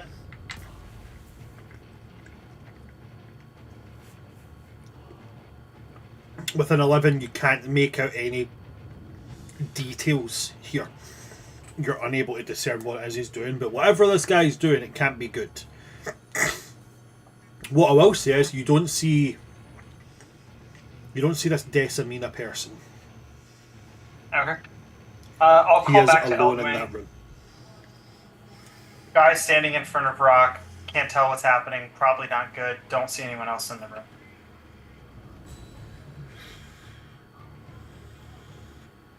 So is it worth trying to stop him?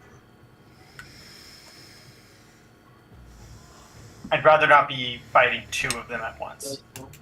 Maybe we should do our best with this one.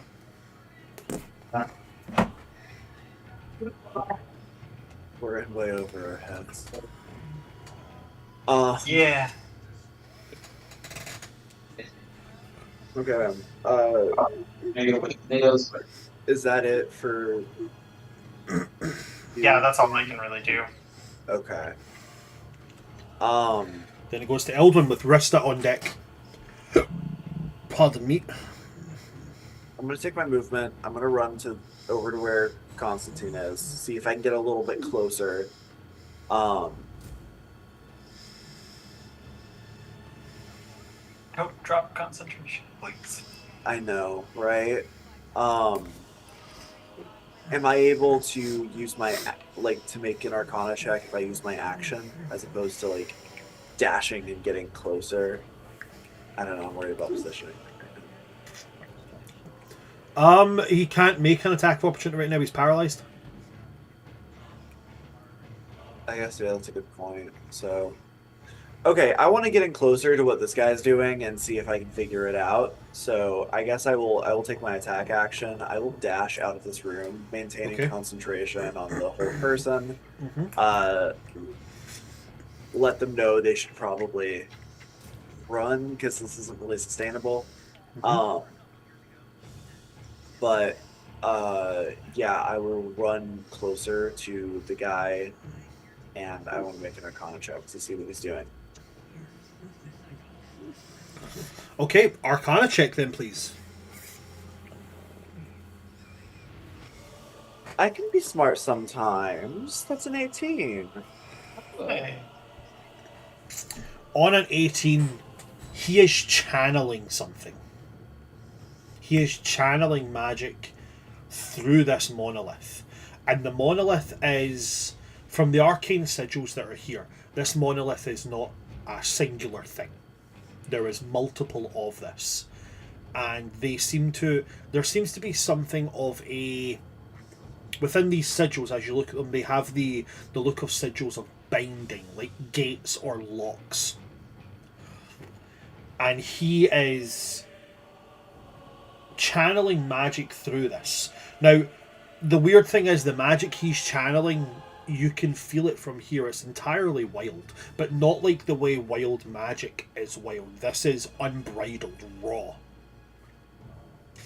And as he's channeling the magic through this monolith, as the magic's being channeled through it, it's not channeling through as if to activate the monolith. He's deactivating it. He is channeling magic through it in order to shut down every single piece of it. Imagine like a hacker going through a mainframe and steadily turning off every single piece of security it's got. This is essentially what this guy is doing. He is shutting down whatever this monolith does. However, I would say that until you examine the entire monolith in all aspects, you can't entirely understand what it does. Seeing the arcane sigils lit up, you can tell it is a binding, a lock, some kind of restraint, which he is essentially breaking each individual link on the chain of. I'm going to use my telepathic speech. I know you guys hate this. I know Constantine hates this. I'm sorry. But basically relay the message. Mm-hmm. He's releasing something. I'm gonna try to stop him. In what manner? No, I am letting them know. At this point, I don't have an action to use for that. Okay. So I am just letting them know that I am not retreating. I am re-engaging elsewhere. Okay. In that case, it will go to Rista with Achillea on deck. You son of a bitch. Yeah. Well, Yeah, Rista hearing that in her head, something like tugs at her as she's running up the stairs. She abandoning her friends is something that she does not do.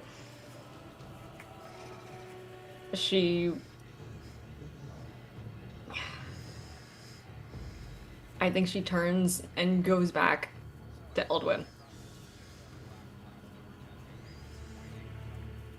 And she goes and sees. I see everything. He got an 18. Would it take my action to do an Arcana check? No, so I give everybody a free skill check as part of their turn. If they want to do something after that, I would then say that would be your action. So you could move, attack, and then as a free action go, I want to make an Arcana check. Yeah, I think I just want to do another Arcana check just to see if I can glean anything else that Eldwin missed. So you would move forward. Because you moved all the way back to the steps, your movement would only take you... It would take you mostly through the room. But you would be slightly... You know what? Change of plans. I'm just gonna move back to the base of the steps, and I'm just going to focus my energy on Kadar. If we can defeat one of them, that's a win. So I'm just going to wield I'm gonna wield a second level chromatic orb at Kadar. Okay. And I have advantage on this. Are you getting within 5 feet of him? Do I have to be? For it to be a critical, Only yeah. if you want to crit. Well, I have advantage already from Eldwin's silvery barbs.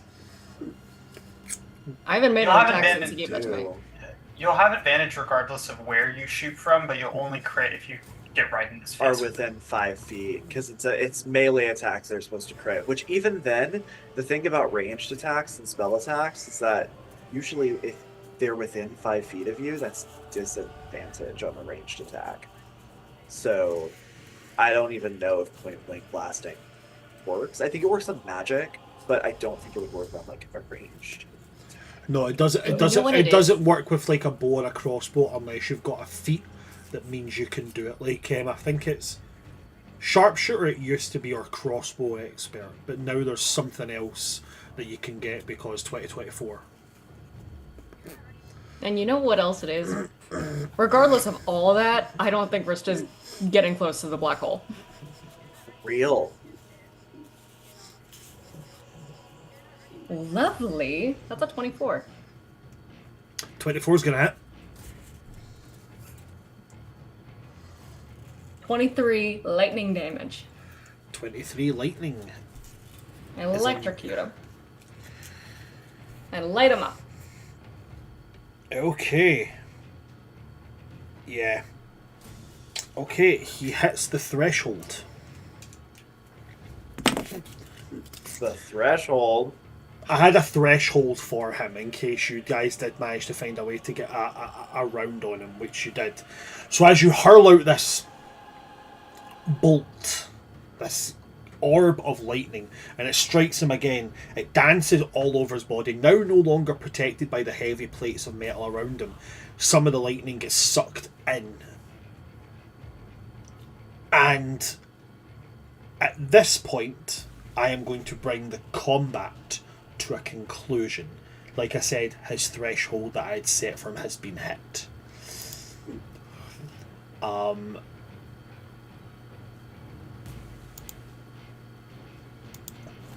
As we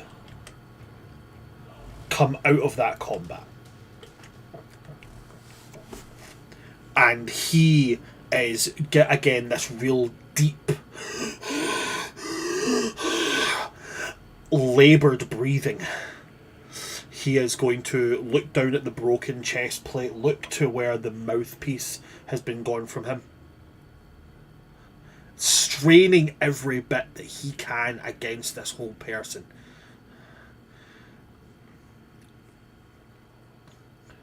And he will look, his eyes will pierce into you, Eldwin. And in your mind, you will hear him say, "The void will consume you.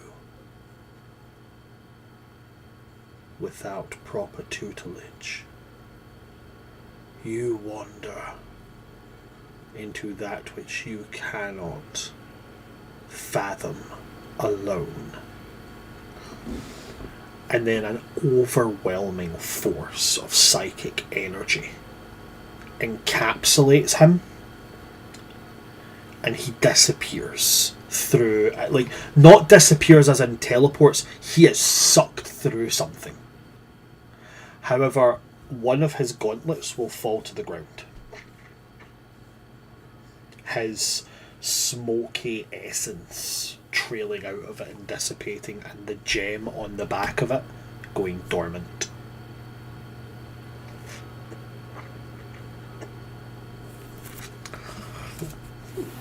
There's no more black hole. There's nothing but this gauntlet. Kadar is gone. Kadar has... I wouldn't say Kadar has fled the battlefield. It is more accurate to state the Maw has reclaimed its herald. Okay. He's been recalled. Lovely. The Maw pointed its Pokeball at him and said, "Return. You've had enough." Good dog.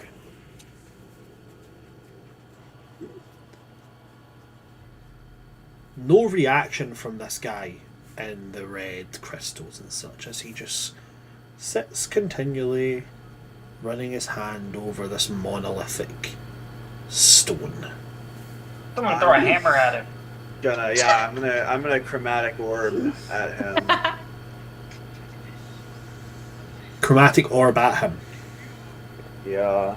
Okay. Nice. Roll to hit. That was a nat 20. Oh my god. Yes!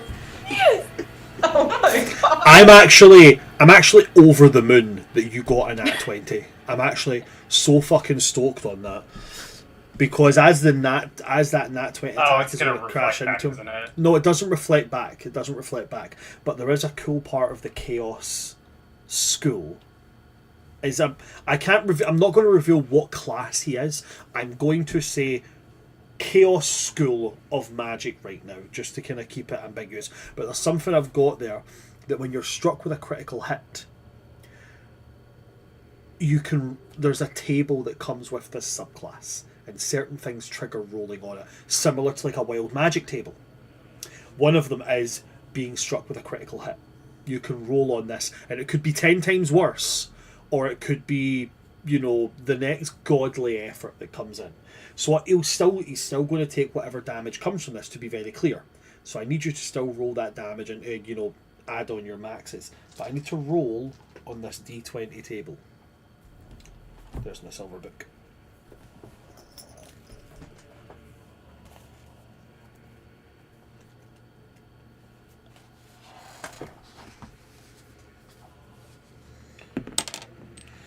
What is 16 plus 24? 40. 40. Let's go. I've been using fire this whole time. 40 fire damage. 40 fire damage Flame crashes curls into him. out. As the Sir rolled a 5. Chaotic magic shatters the physical form that you currently stand in. Two incorporeal effigies of you dissipate from your true physical form and stand either side, consistently flickering in and out of vision. You gain the effects of the mirror image spell. So you strike him with this fire, and it's like two more of them start kind of fluctuating out constantly. He looks at his hand, and he'll turn around. Oh, we have guests. How rude of me.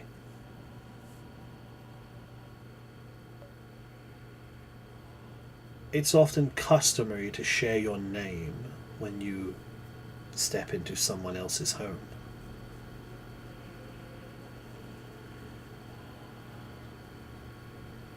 Like you live here?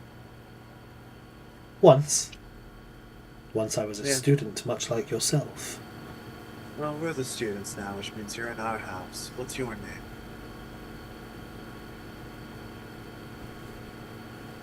You're very correct. I apologize. Mephilos Galax, at your service. To whom am I conversing right now? I am Eldwin. Eldwin LaFontaine. Ah, Eldwin LaFontaine. You'll have to forgive me, it's been quite some time since I've been what you would call corporeal, so I'm not entirely familiar with the surname. Is your family of well repute?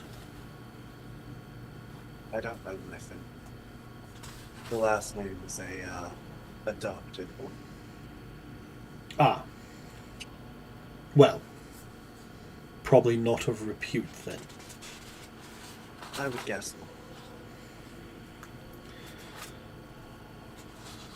And who are the others? Do they speak as well, or do they rely on you, Eldwin LaFontaine? It's not for me to speak for them.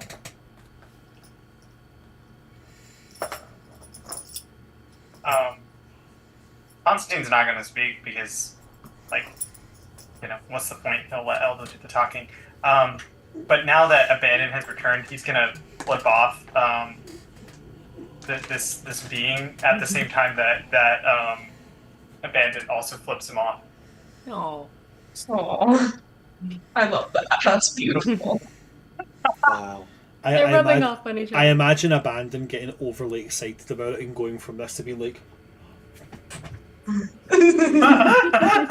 Constantine will very calmly look at him and be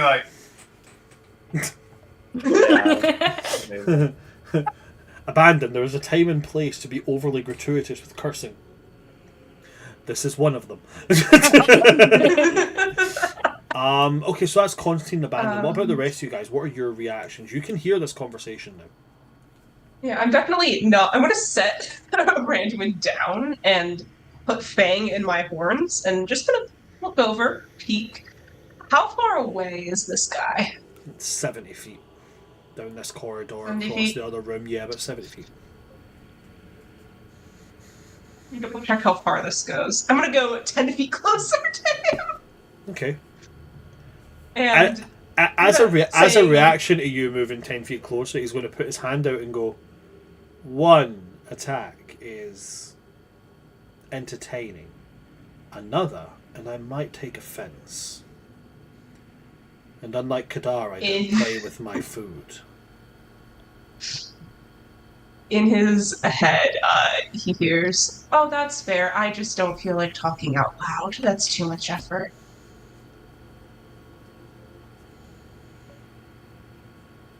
Okay.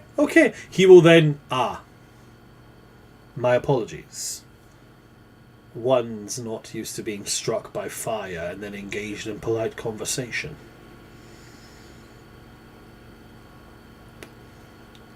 To be fair, from our perspective, you're breaking and entering. Is it breaking and entering if I didn't actually break anything, and if I was technically invited? I guess not really, and those are the same ethical boundaries I'd play with, but I don't necessarily like what you're doing here. Do you know what I'm doing here? I know those are runes of binding. You're releasing, unleashing something. You're using some strange kind of magic that overrides basic rules. Well, I don't understand it. I mean, I'll happily explain it to you. I hold no secrets. Why would I? I'm trying to make things better for everyone. Okay. Then do tell. So, hear me out. You are first-year students, yes? Believe me.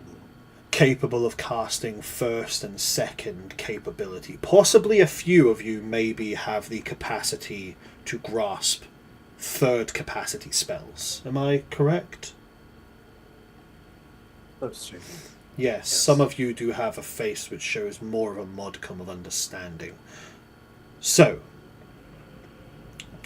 do you understand why at such a low capability that is all you can do? I assume magic is like a muscle that must be exercised in order to take on greater force. Yes and no. Magic is like a dam that the gods set in place when the weave became structured. And little by little, those pretentious beings in their high, clouded towers lift up that dam gate. I'm trying to blow up the dam. Imagine having the capability, knowledge, and power readily accessible to cast divine level magical powers, magical spells, magical experiences. Achillia is completely unfazed by this. Imagine the capabilities of greater magics for everyone. Now there are no gods because we are all gods. Now there are no more deaths due to ridiculous famines because everything can be cured like this. There's no more suffering in a world where everybody has the power to rewrite how things work. People think that order is such a delightful thing. Order simply put leashes on people. Chaos. Everybody is equal in chaos.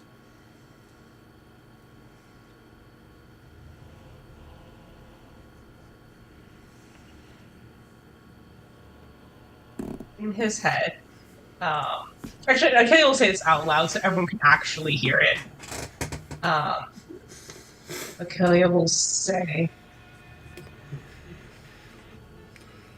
"And what will happen if someone's chaos infringes on that of the other? Would you not just have the same cycle that we have with order?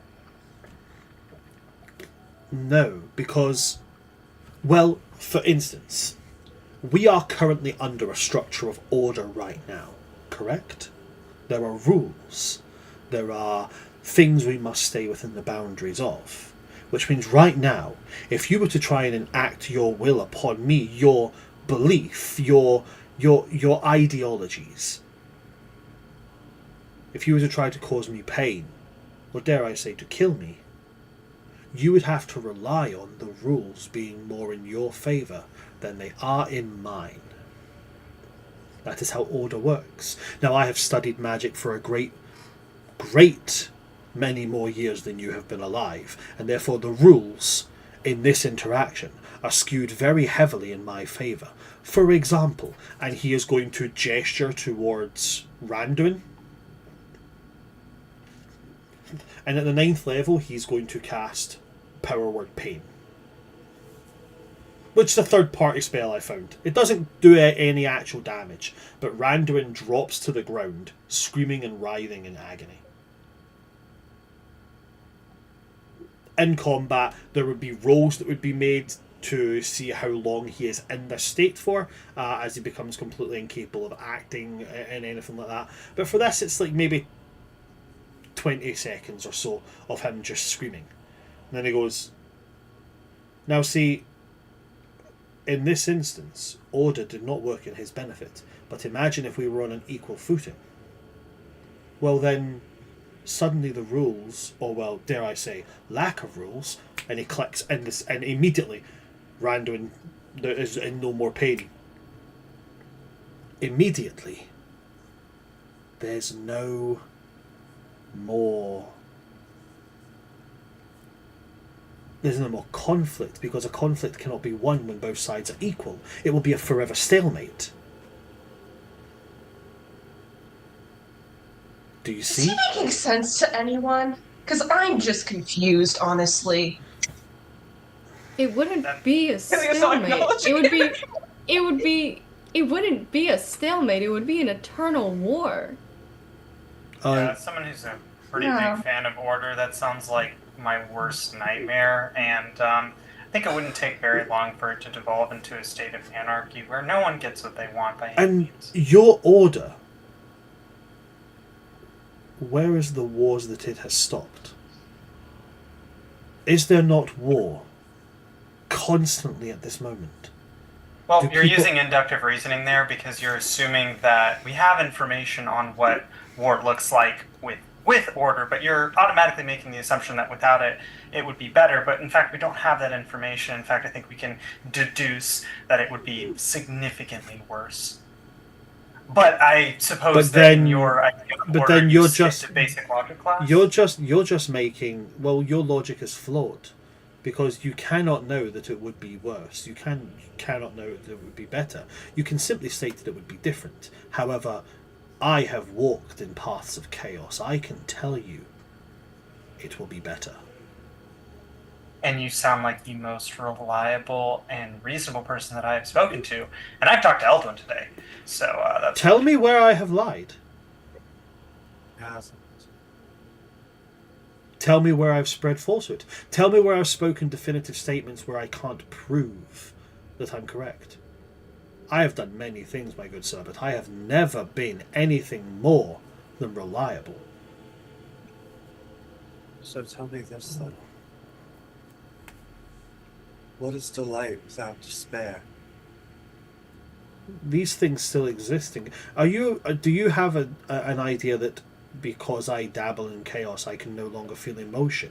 I weep, I cry, I laugh, I dance, I feel everything you do. I just do not feel them under the restraints and confines of what this world has set in place. No, but it is how we struggle against those restraints and confines that bring meaning.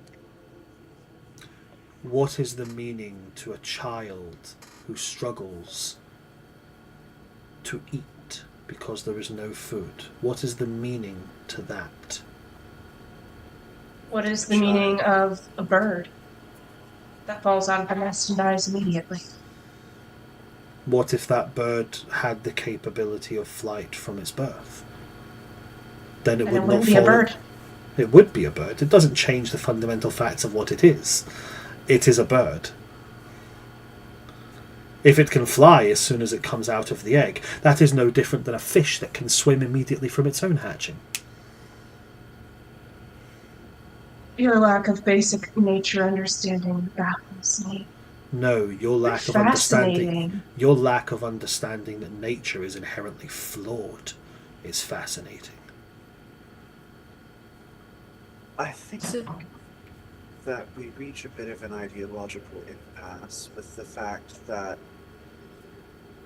we do exist in this order, in these confines, and we find meaning in pursuing our goals in it. You don't have to play by any rules.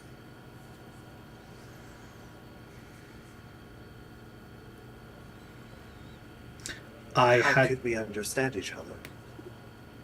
I had hoped that my colleagues' peers would have been more accepting as they were. Evidently that is not the case. No matter, I have what I have come for from here. It is a shame. Chaos does not often reward those who stand to restrain it. Much like the dog does not often bow to those who attempt to muzzle it.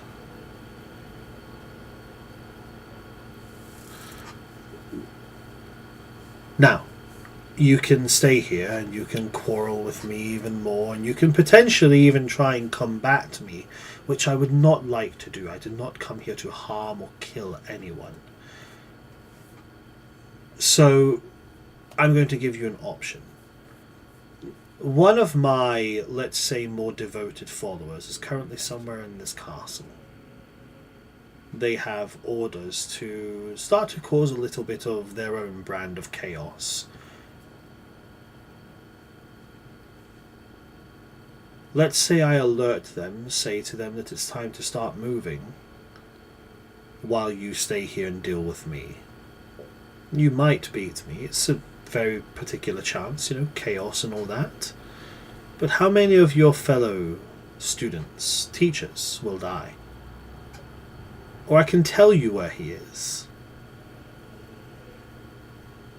And you could go deal with him while I slip out the back, so to speak.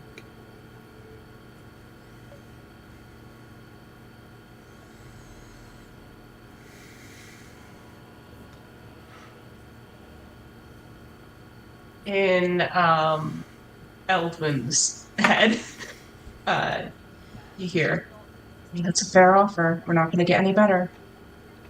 Can't fight him. May not be able to kill him, but if we're able to sniff out the rats. So worried now. Excellent. Fine. This tells me that there is hope. You seem to have some grasp of making intellectual decisions. That is good. This is self-preservation. It's Call not it- worth the risk. Call it what you will, it still plays out in a advantageous way for both.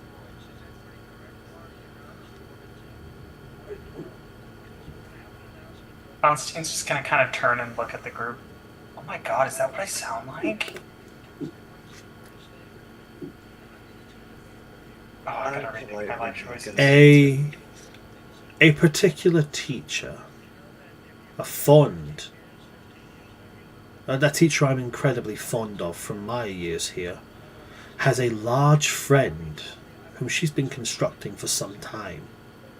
The final ingredient might have had a little chaotic touch to it.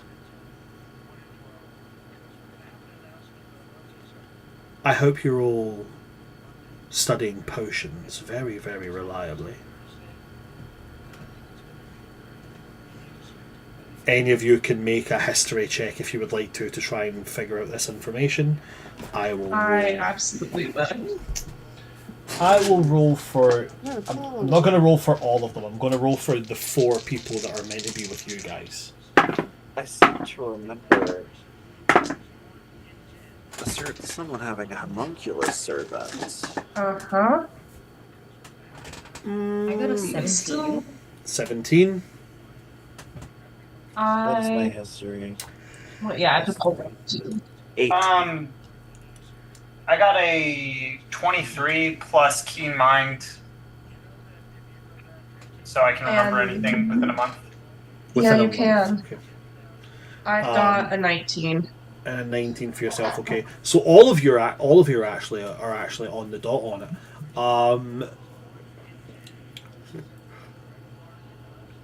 A couple of things he says falls into place for you, especially when he ends it with, "I hope you're all studying your potions." Professor Sestella, you are correct in saying that she did have something that appeared to be a homunculus. I think what you're referring to is the little like voodoo doll thing that she had come out that you tested your poison on. That was her familiar. That wasn't a homunculus. But she was actively making a golem in the back of the class. And there was a part of it, there was a hole in its chest cavity where it was strung up. So it would appear that a final element has been placed inside the golem, and the golem may be poised, ready to strike. He's then going to take his hand and make a sigil in the air. Then just splay it like this. As he does that, you, in the distance, can hear the sound of a stone door grating open. He's like, "You'd better run. I heard golems can be quite nasty."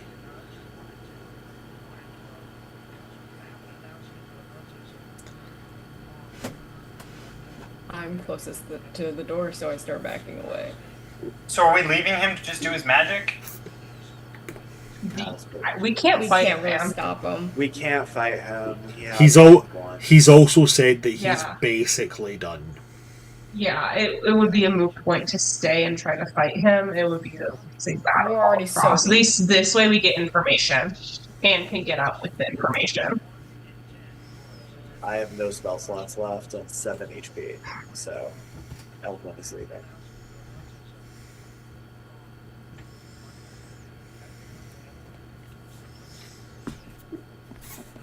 Yeah, I think we all just start heading towards the door. Okay.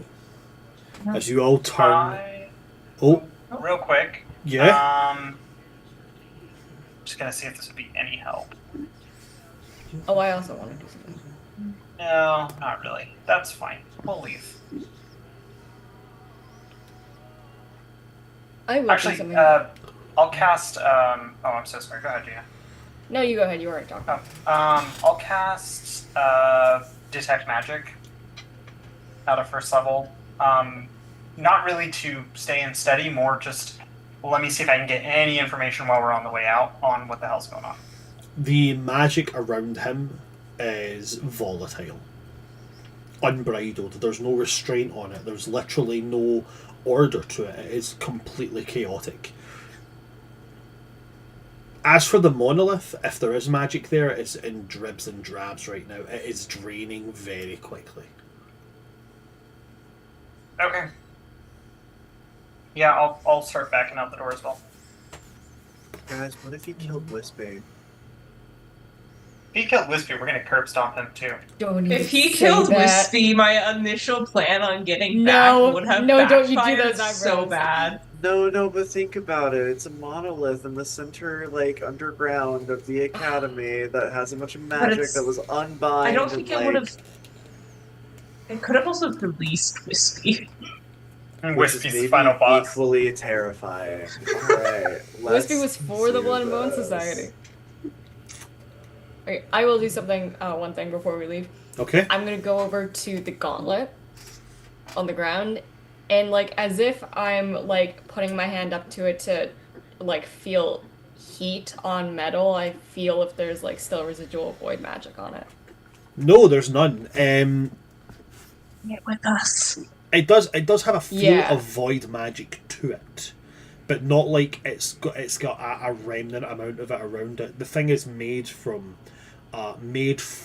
void practitioners. That's very obvious. So Yeah, I'm going to, as a conjurer, I'm going to minor conjuration, just a box around the gauntlet, and then I'm just gonna take the box with me. okay, so you form this prismatic box around this thing, a box of like hard encased light, and then you lift it up. Then we run up the stairs. Okay, Yeah. you're leaving. Achille is leaving. Constantine, you're leaving. Yeah. Not much you can Eldwin, do. leaving. Yep. Then we will end today's session with you guys running up the stairs back through that stone door into the main hall, in order to try and find your way to the potions class, where apparently a golem lies in wait that's been brought back by chaotic magic. Now, I will give you a very short cutscene on this. That as you guys leave, Mephilos is going to watch you leave, and then turn back as you guys get up the stairs. He then turns back to the monolith and goes, "Well, they seemed nice," and then just slicks a finger right down the centre of this face of the monolith, and the monolith cracks and falls in two. And as it does so, across the school, lights flicker.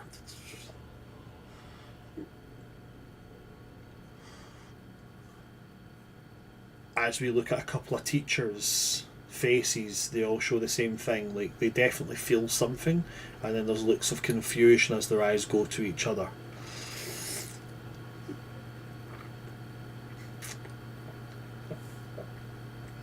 Somewhere, a couple of the older students are sitting in their study room, of their, in like actual dorms, now that they've chosen which of the houses they're going to stay in. And as they're sitting there, evidently Wispy has been called to answer a question or something, and midway through answering a question, Wispy just goes, "Oh no."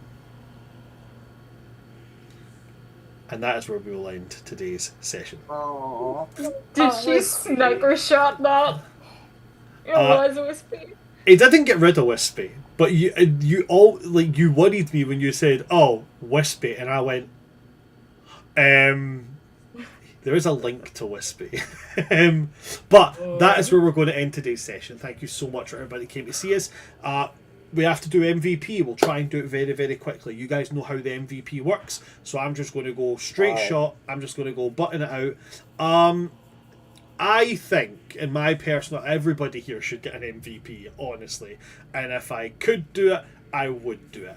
But You I can't. You're God. Right, but I've also got to stay within some No, sort okay, fine. Oh, order and rules. Okay, got Listen, it. just because I made the villain to think a certain way doesn't mean that I think that way. Otherwise, He was also pretty convincing as Aurora. You're the villain, though. You are always the villain. if he thought the way I thought, there would be no combat in this entire game, because he would just be like, "Guys, so I made some killer brownies, man. Like, let's just chill the fuck out." We're just gonna chill around the fire and make some s'mores. Yeah, man. But just me, personally, I would like to say, I think that if I was to take into account everybody's actions during combat, almost every single person would get one. But for the point of like RP, 2 people stood out to me today. 2 people.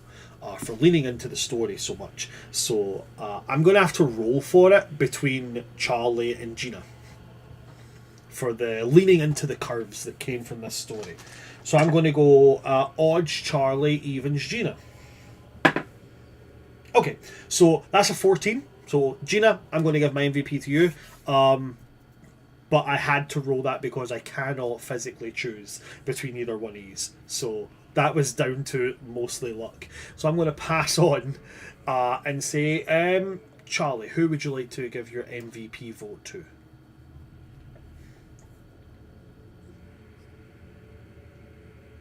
All of you? That's really hard. So I am gonna choose Dan because one, I bribed him, You don't have to stick to and that. I have to deliver. But the other big reason, I feel like it's been a part of Constantine's arc that this is the one thing he's good at, and he doesn't feel like he's really good at it Mhm. here. Um, and then he did the one thing that he's good at and wiped out like 10 enemies in a single turn of combat Yeah. with a Radiant Wither and Bloom. And it was a really good moment for him and a good opportunity to see him shine, to see his capabilities. Very much There yes. was not an attack that dealt more damage this No, encounter. there was not. There was not indeed. Um, across the board. So I was impressed. It was a good use of map play. It was a good use of the spell, like area of effect spells, and yeah, give it to Dan. Okay, so we have one for Gina, one for Dan. Ren, what about yourself? I'm gonna throw my vote to Gina. I really enjoyed just watching the ways that Rista's like coming to terms with combat, even in like the really subtle ways, with like how she's using her spells and her positioning. It shows so much growth from how she was at the beginning of the campaign while still like maintaining who she is. And I think that that's something that's really hard to balance in a character. Like, and I think that she's done it really well, and it really showed through a lot this session. Okay, thank you very much, Ren. So we have two for Gina, one for Dan. Dan. I'm gonna give mine to Charlie because, as far as I know, none of our characters actually have combat experience except for Eldwin. Pretty Yeah. sure about that. And Eldwin has a bit of training because of their time under the Order of the Axe and Flame, so they do have a bit of combat experience. Yep. yeah, and I think that was pretty apparent in combat today. I thought you very much like kind of helped organize combat in a way that was very in character for you, as well as doing a lot of the talking with two of the big bads, which obviously is your chit chatting is your specialty. So this is such a demeaning way to put it. I'm sorry. Charisma is your specialty. There we go. That's better. So yeah, I got to give it to Charlie. I thought like getting to see how you played your character in a way that was also very beneficial mechanically. I thought that was really great. That was exactly one of the RP moments that got me, was Eldwin taking the point of being like almost giving out tactical orders on the battlefield. I thought that was a really, really cool little snippet of a part of the backstory that's not entirely known, like below table, which was really, really cool. I did enjoy that. Okay, so we got one for Dan, one for Charlie, two for Gina. Gina. See, here's the thing. I know who I want to choose, and it's going to end in a tie. I want to choose Charlie. I just feel like he completely carried the session. Like, he had so many amazing moments in combat that were so intense and so story driven, and he didn't pull out any stops when he was talking to the main villain. And Charlie just went full throttle in this episode, and it's amazing to watch. Yep. So with that, it brings us to two to Gina, two to Charlie, one to Dan. And this way, because it's not just me making a decision and it's actually happening organically, I actually get what I want, which is cool. Because I don't have a rule for like rolling for a rule break or anything like that. So you both get a portent roll because you both get MVP. So our MVPs for today's session are Charlie as Eldwin and Gina as Rista. So both of you roll your portent rolls. and let us know what you get. Little old me. Hey, Ren, name a number between 1 and 4. 3. That's I not. want to do that's that. Not, Hey, that's not Dan, how, name a number between 1 and 4. That's not how I vote between porting 1 and works. 20, and I just say 20. That's not how No, I'm porting picking the works. die, Bram. Oh, right, picking the dice. Right, okay. We were picking which Yeah. dice we're using. Which How set about- Give of me 1, dice. 2, 3, or 4 for a portent roll. Ooh, okay. What did you get? I got a 10. So I got a Gina comes 3. away with a 10, and Eldwin comes away with a 3. Fantastic. Beautiful. I'm With really good that- at fucking up people's days. With our MVP discussion done, that is us officially closed for today. Thank you for everybody that came to see us. If you like what you've seen, come and see our other shows. Do go and follow all of our social medias. You can find us everywhere at World Tree Quest. You can see me at Oops All Brands everywhere. Other than that, I'm going to pass over my players, allow them to plug anything they might be showcasing. So, Charlie, anything that you would like to plug at all? It's going to be a little while, but Tides of Chaos will be coming back soon. We're going to talk to / fight a red dragon. We're not quite sure how that's going to go down yet, but we are going heading towards an ancient red dragon at the moment, which is going to be a fun encounter. However, after that, we are going to be meeting with the pirate court and taking on Davy Jones, which is going to be really big and fun. And yeah, these next couple sessions of Tides of Chaos are going to be a lot of fun to watch. So it's going to be a couple weeks, but keep your eye out on this channel on Fridays at around 6 p.m. CST. Definitely should. It's going to be a fun time. Thank you very much for that, Charlie. What about yourself, Ren? Anything that you would like to plug at all? Oh gosh. Join me tomorrow at 7 p.m. PST over on the other stream I'm on, Dice Versus Studios, for whatever chaos ensues as we are basically starting an apocalypse. It's great. I think our queen might have been having relations with a god, and that's totally not going to screw everything up for everyone in the world. So we'll see how that goes. Fantastic. Thank you very much for letting us know about that, Ren. Dan, anything that you would like to plug at all? No, just here and Tides of Chaos when the stars align, just make it even more special when we all get to play. Absolutely. Well, we hope those stars align soon. In fact, we're hoping everything goes well for the day we've got set in place. But yeah, hopefully we'll be able to see that very soon. Thank you very much, Dan. And Gina, anything that you would like to plug at all? Nothing other than this campaign. Continue catching us here most Sundays on World Tree Quest for Welcome to the Academy. And there we have it, folks. If that's everything from my players and that's everything from me, well then, that is everything from us. Thank you for coming to see us today, folks. I've been your DM of Doom, Oops All Brands, or World Tree Quest here on Twitch and YouTube. With me today we've had Charlie 182.0, we've had Gina Donahue, we've had Changeling Rogue, and we have had Just Dan. From all of us here at World Tree Quests, good night, stay safe, don't mess with the void, it might eat you.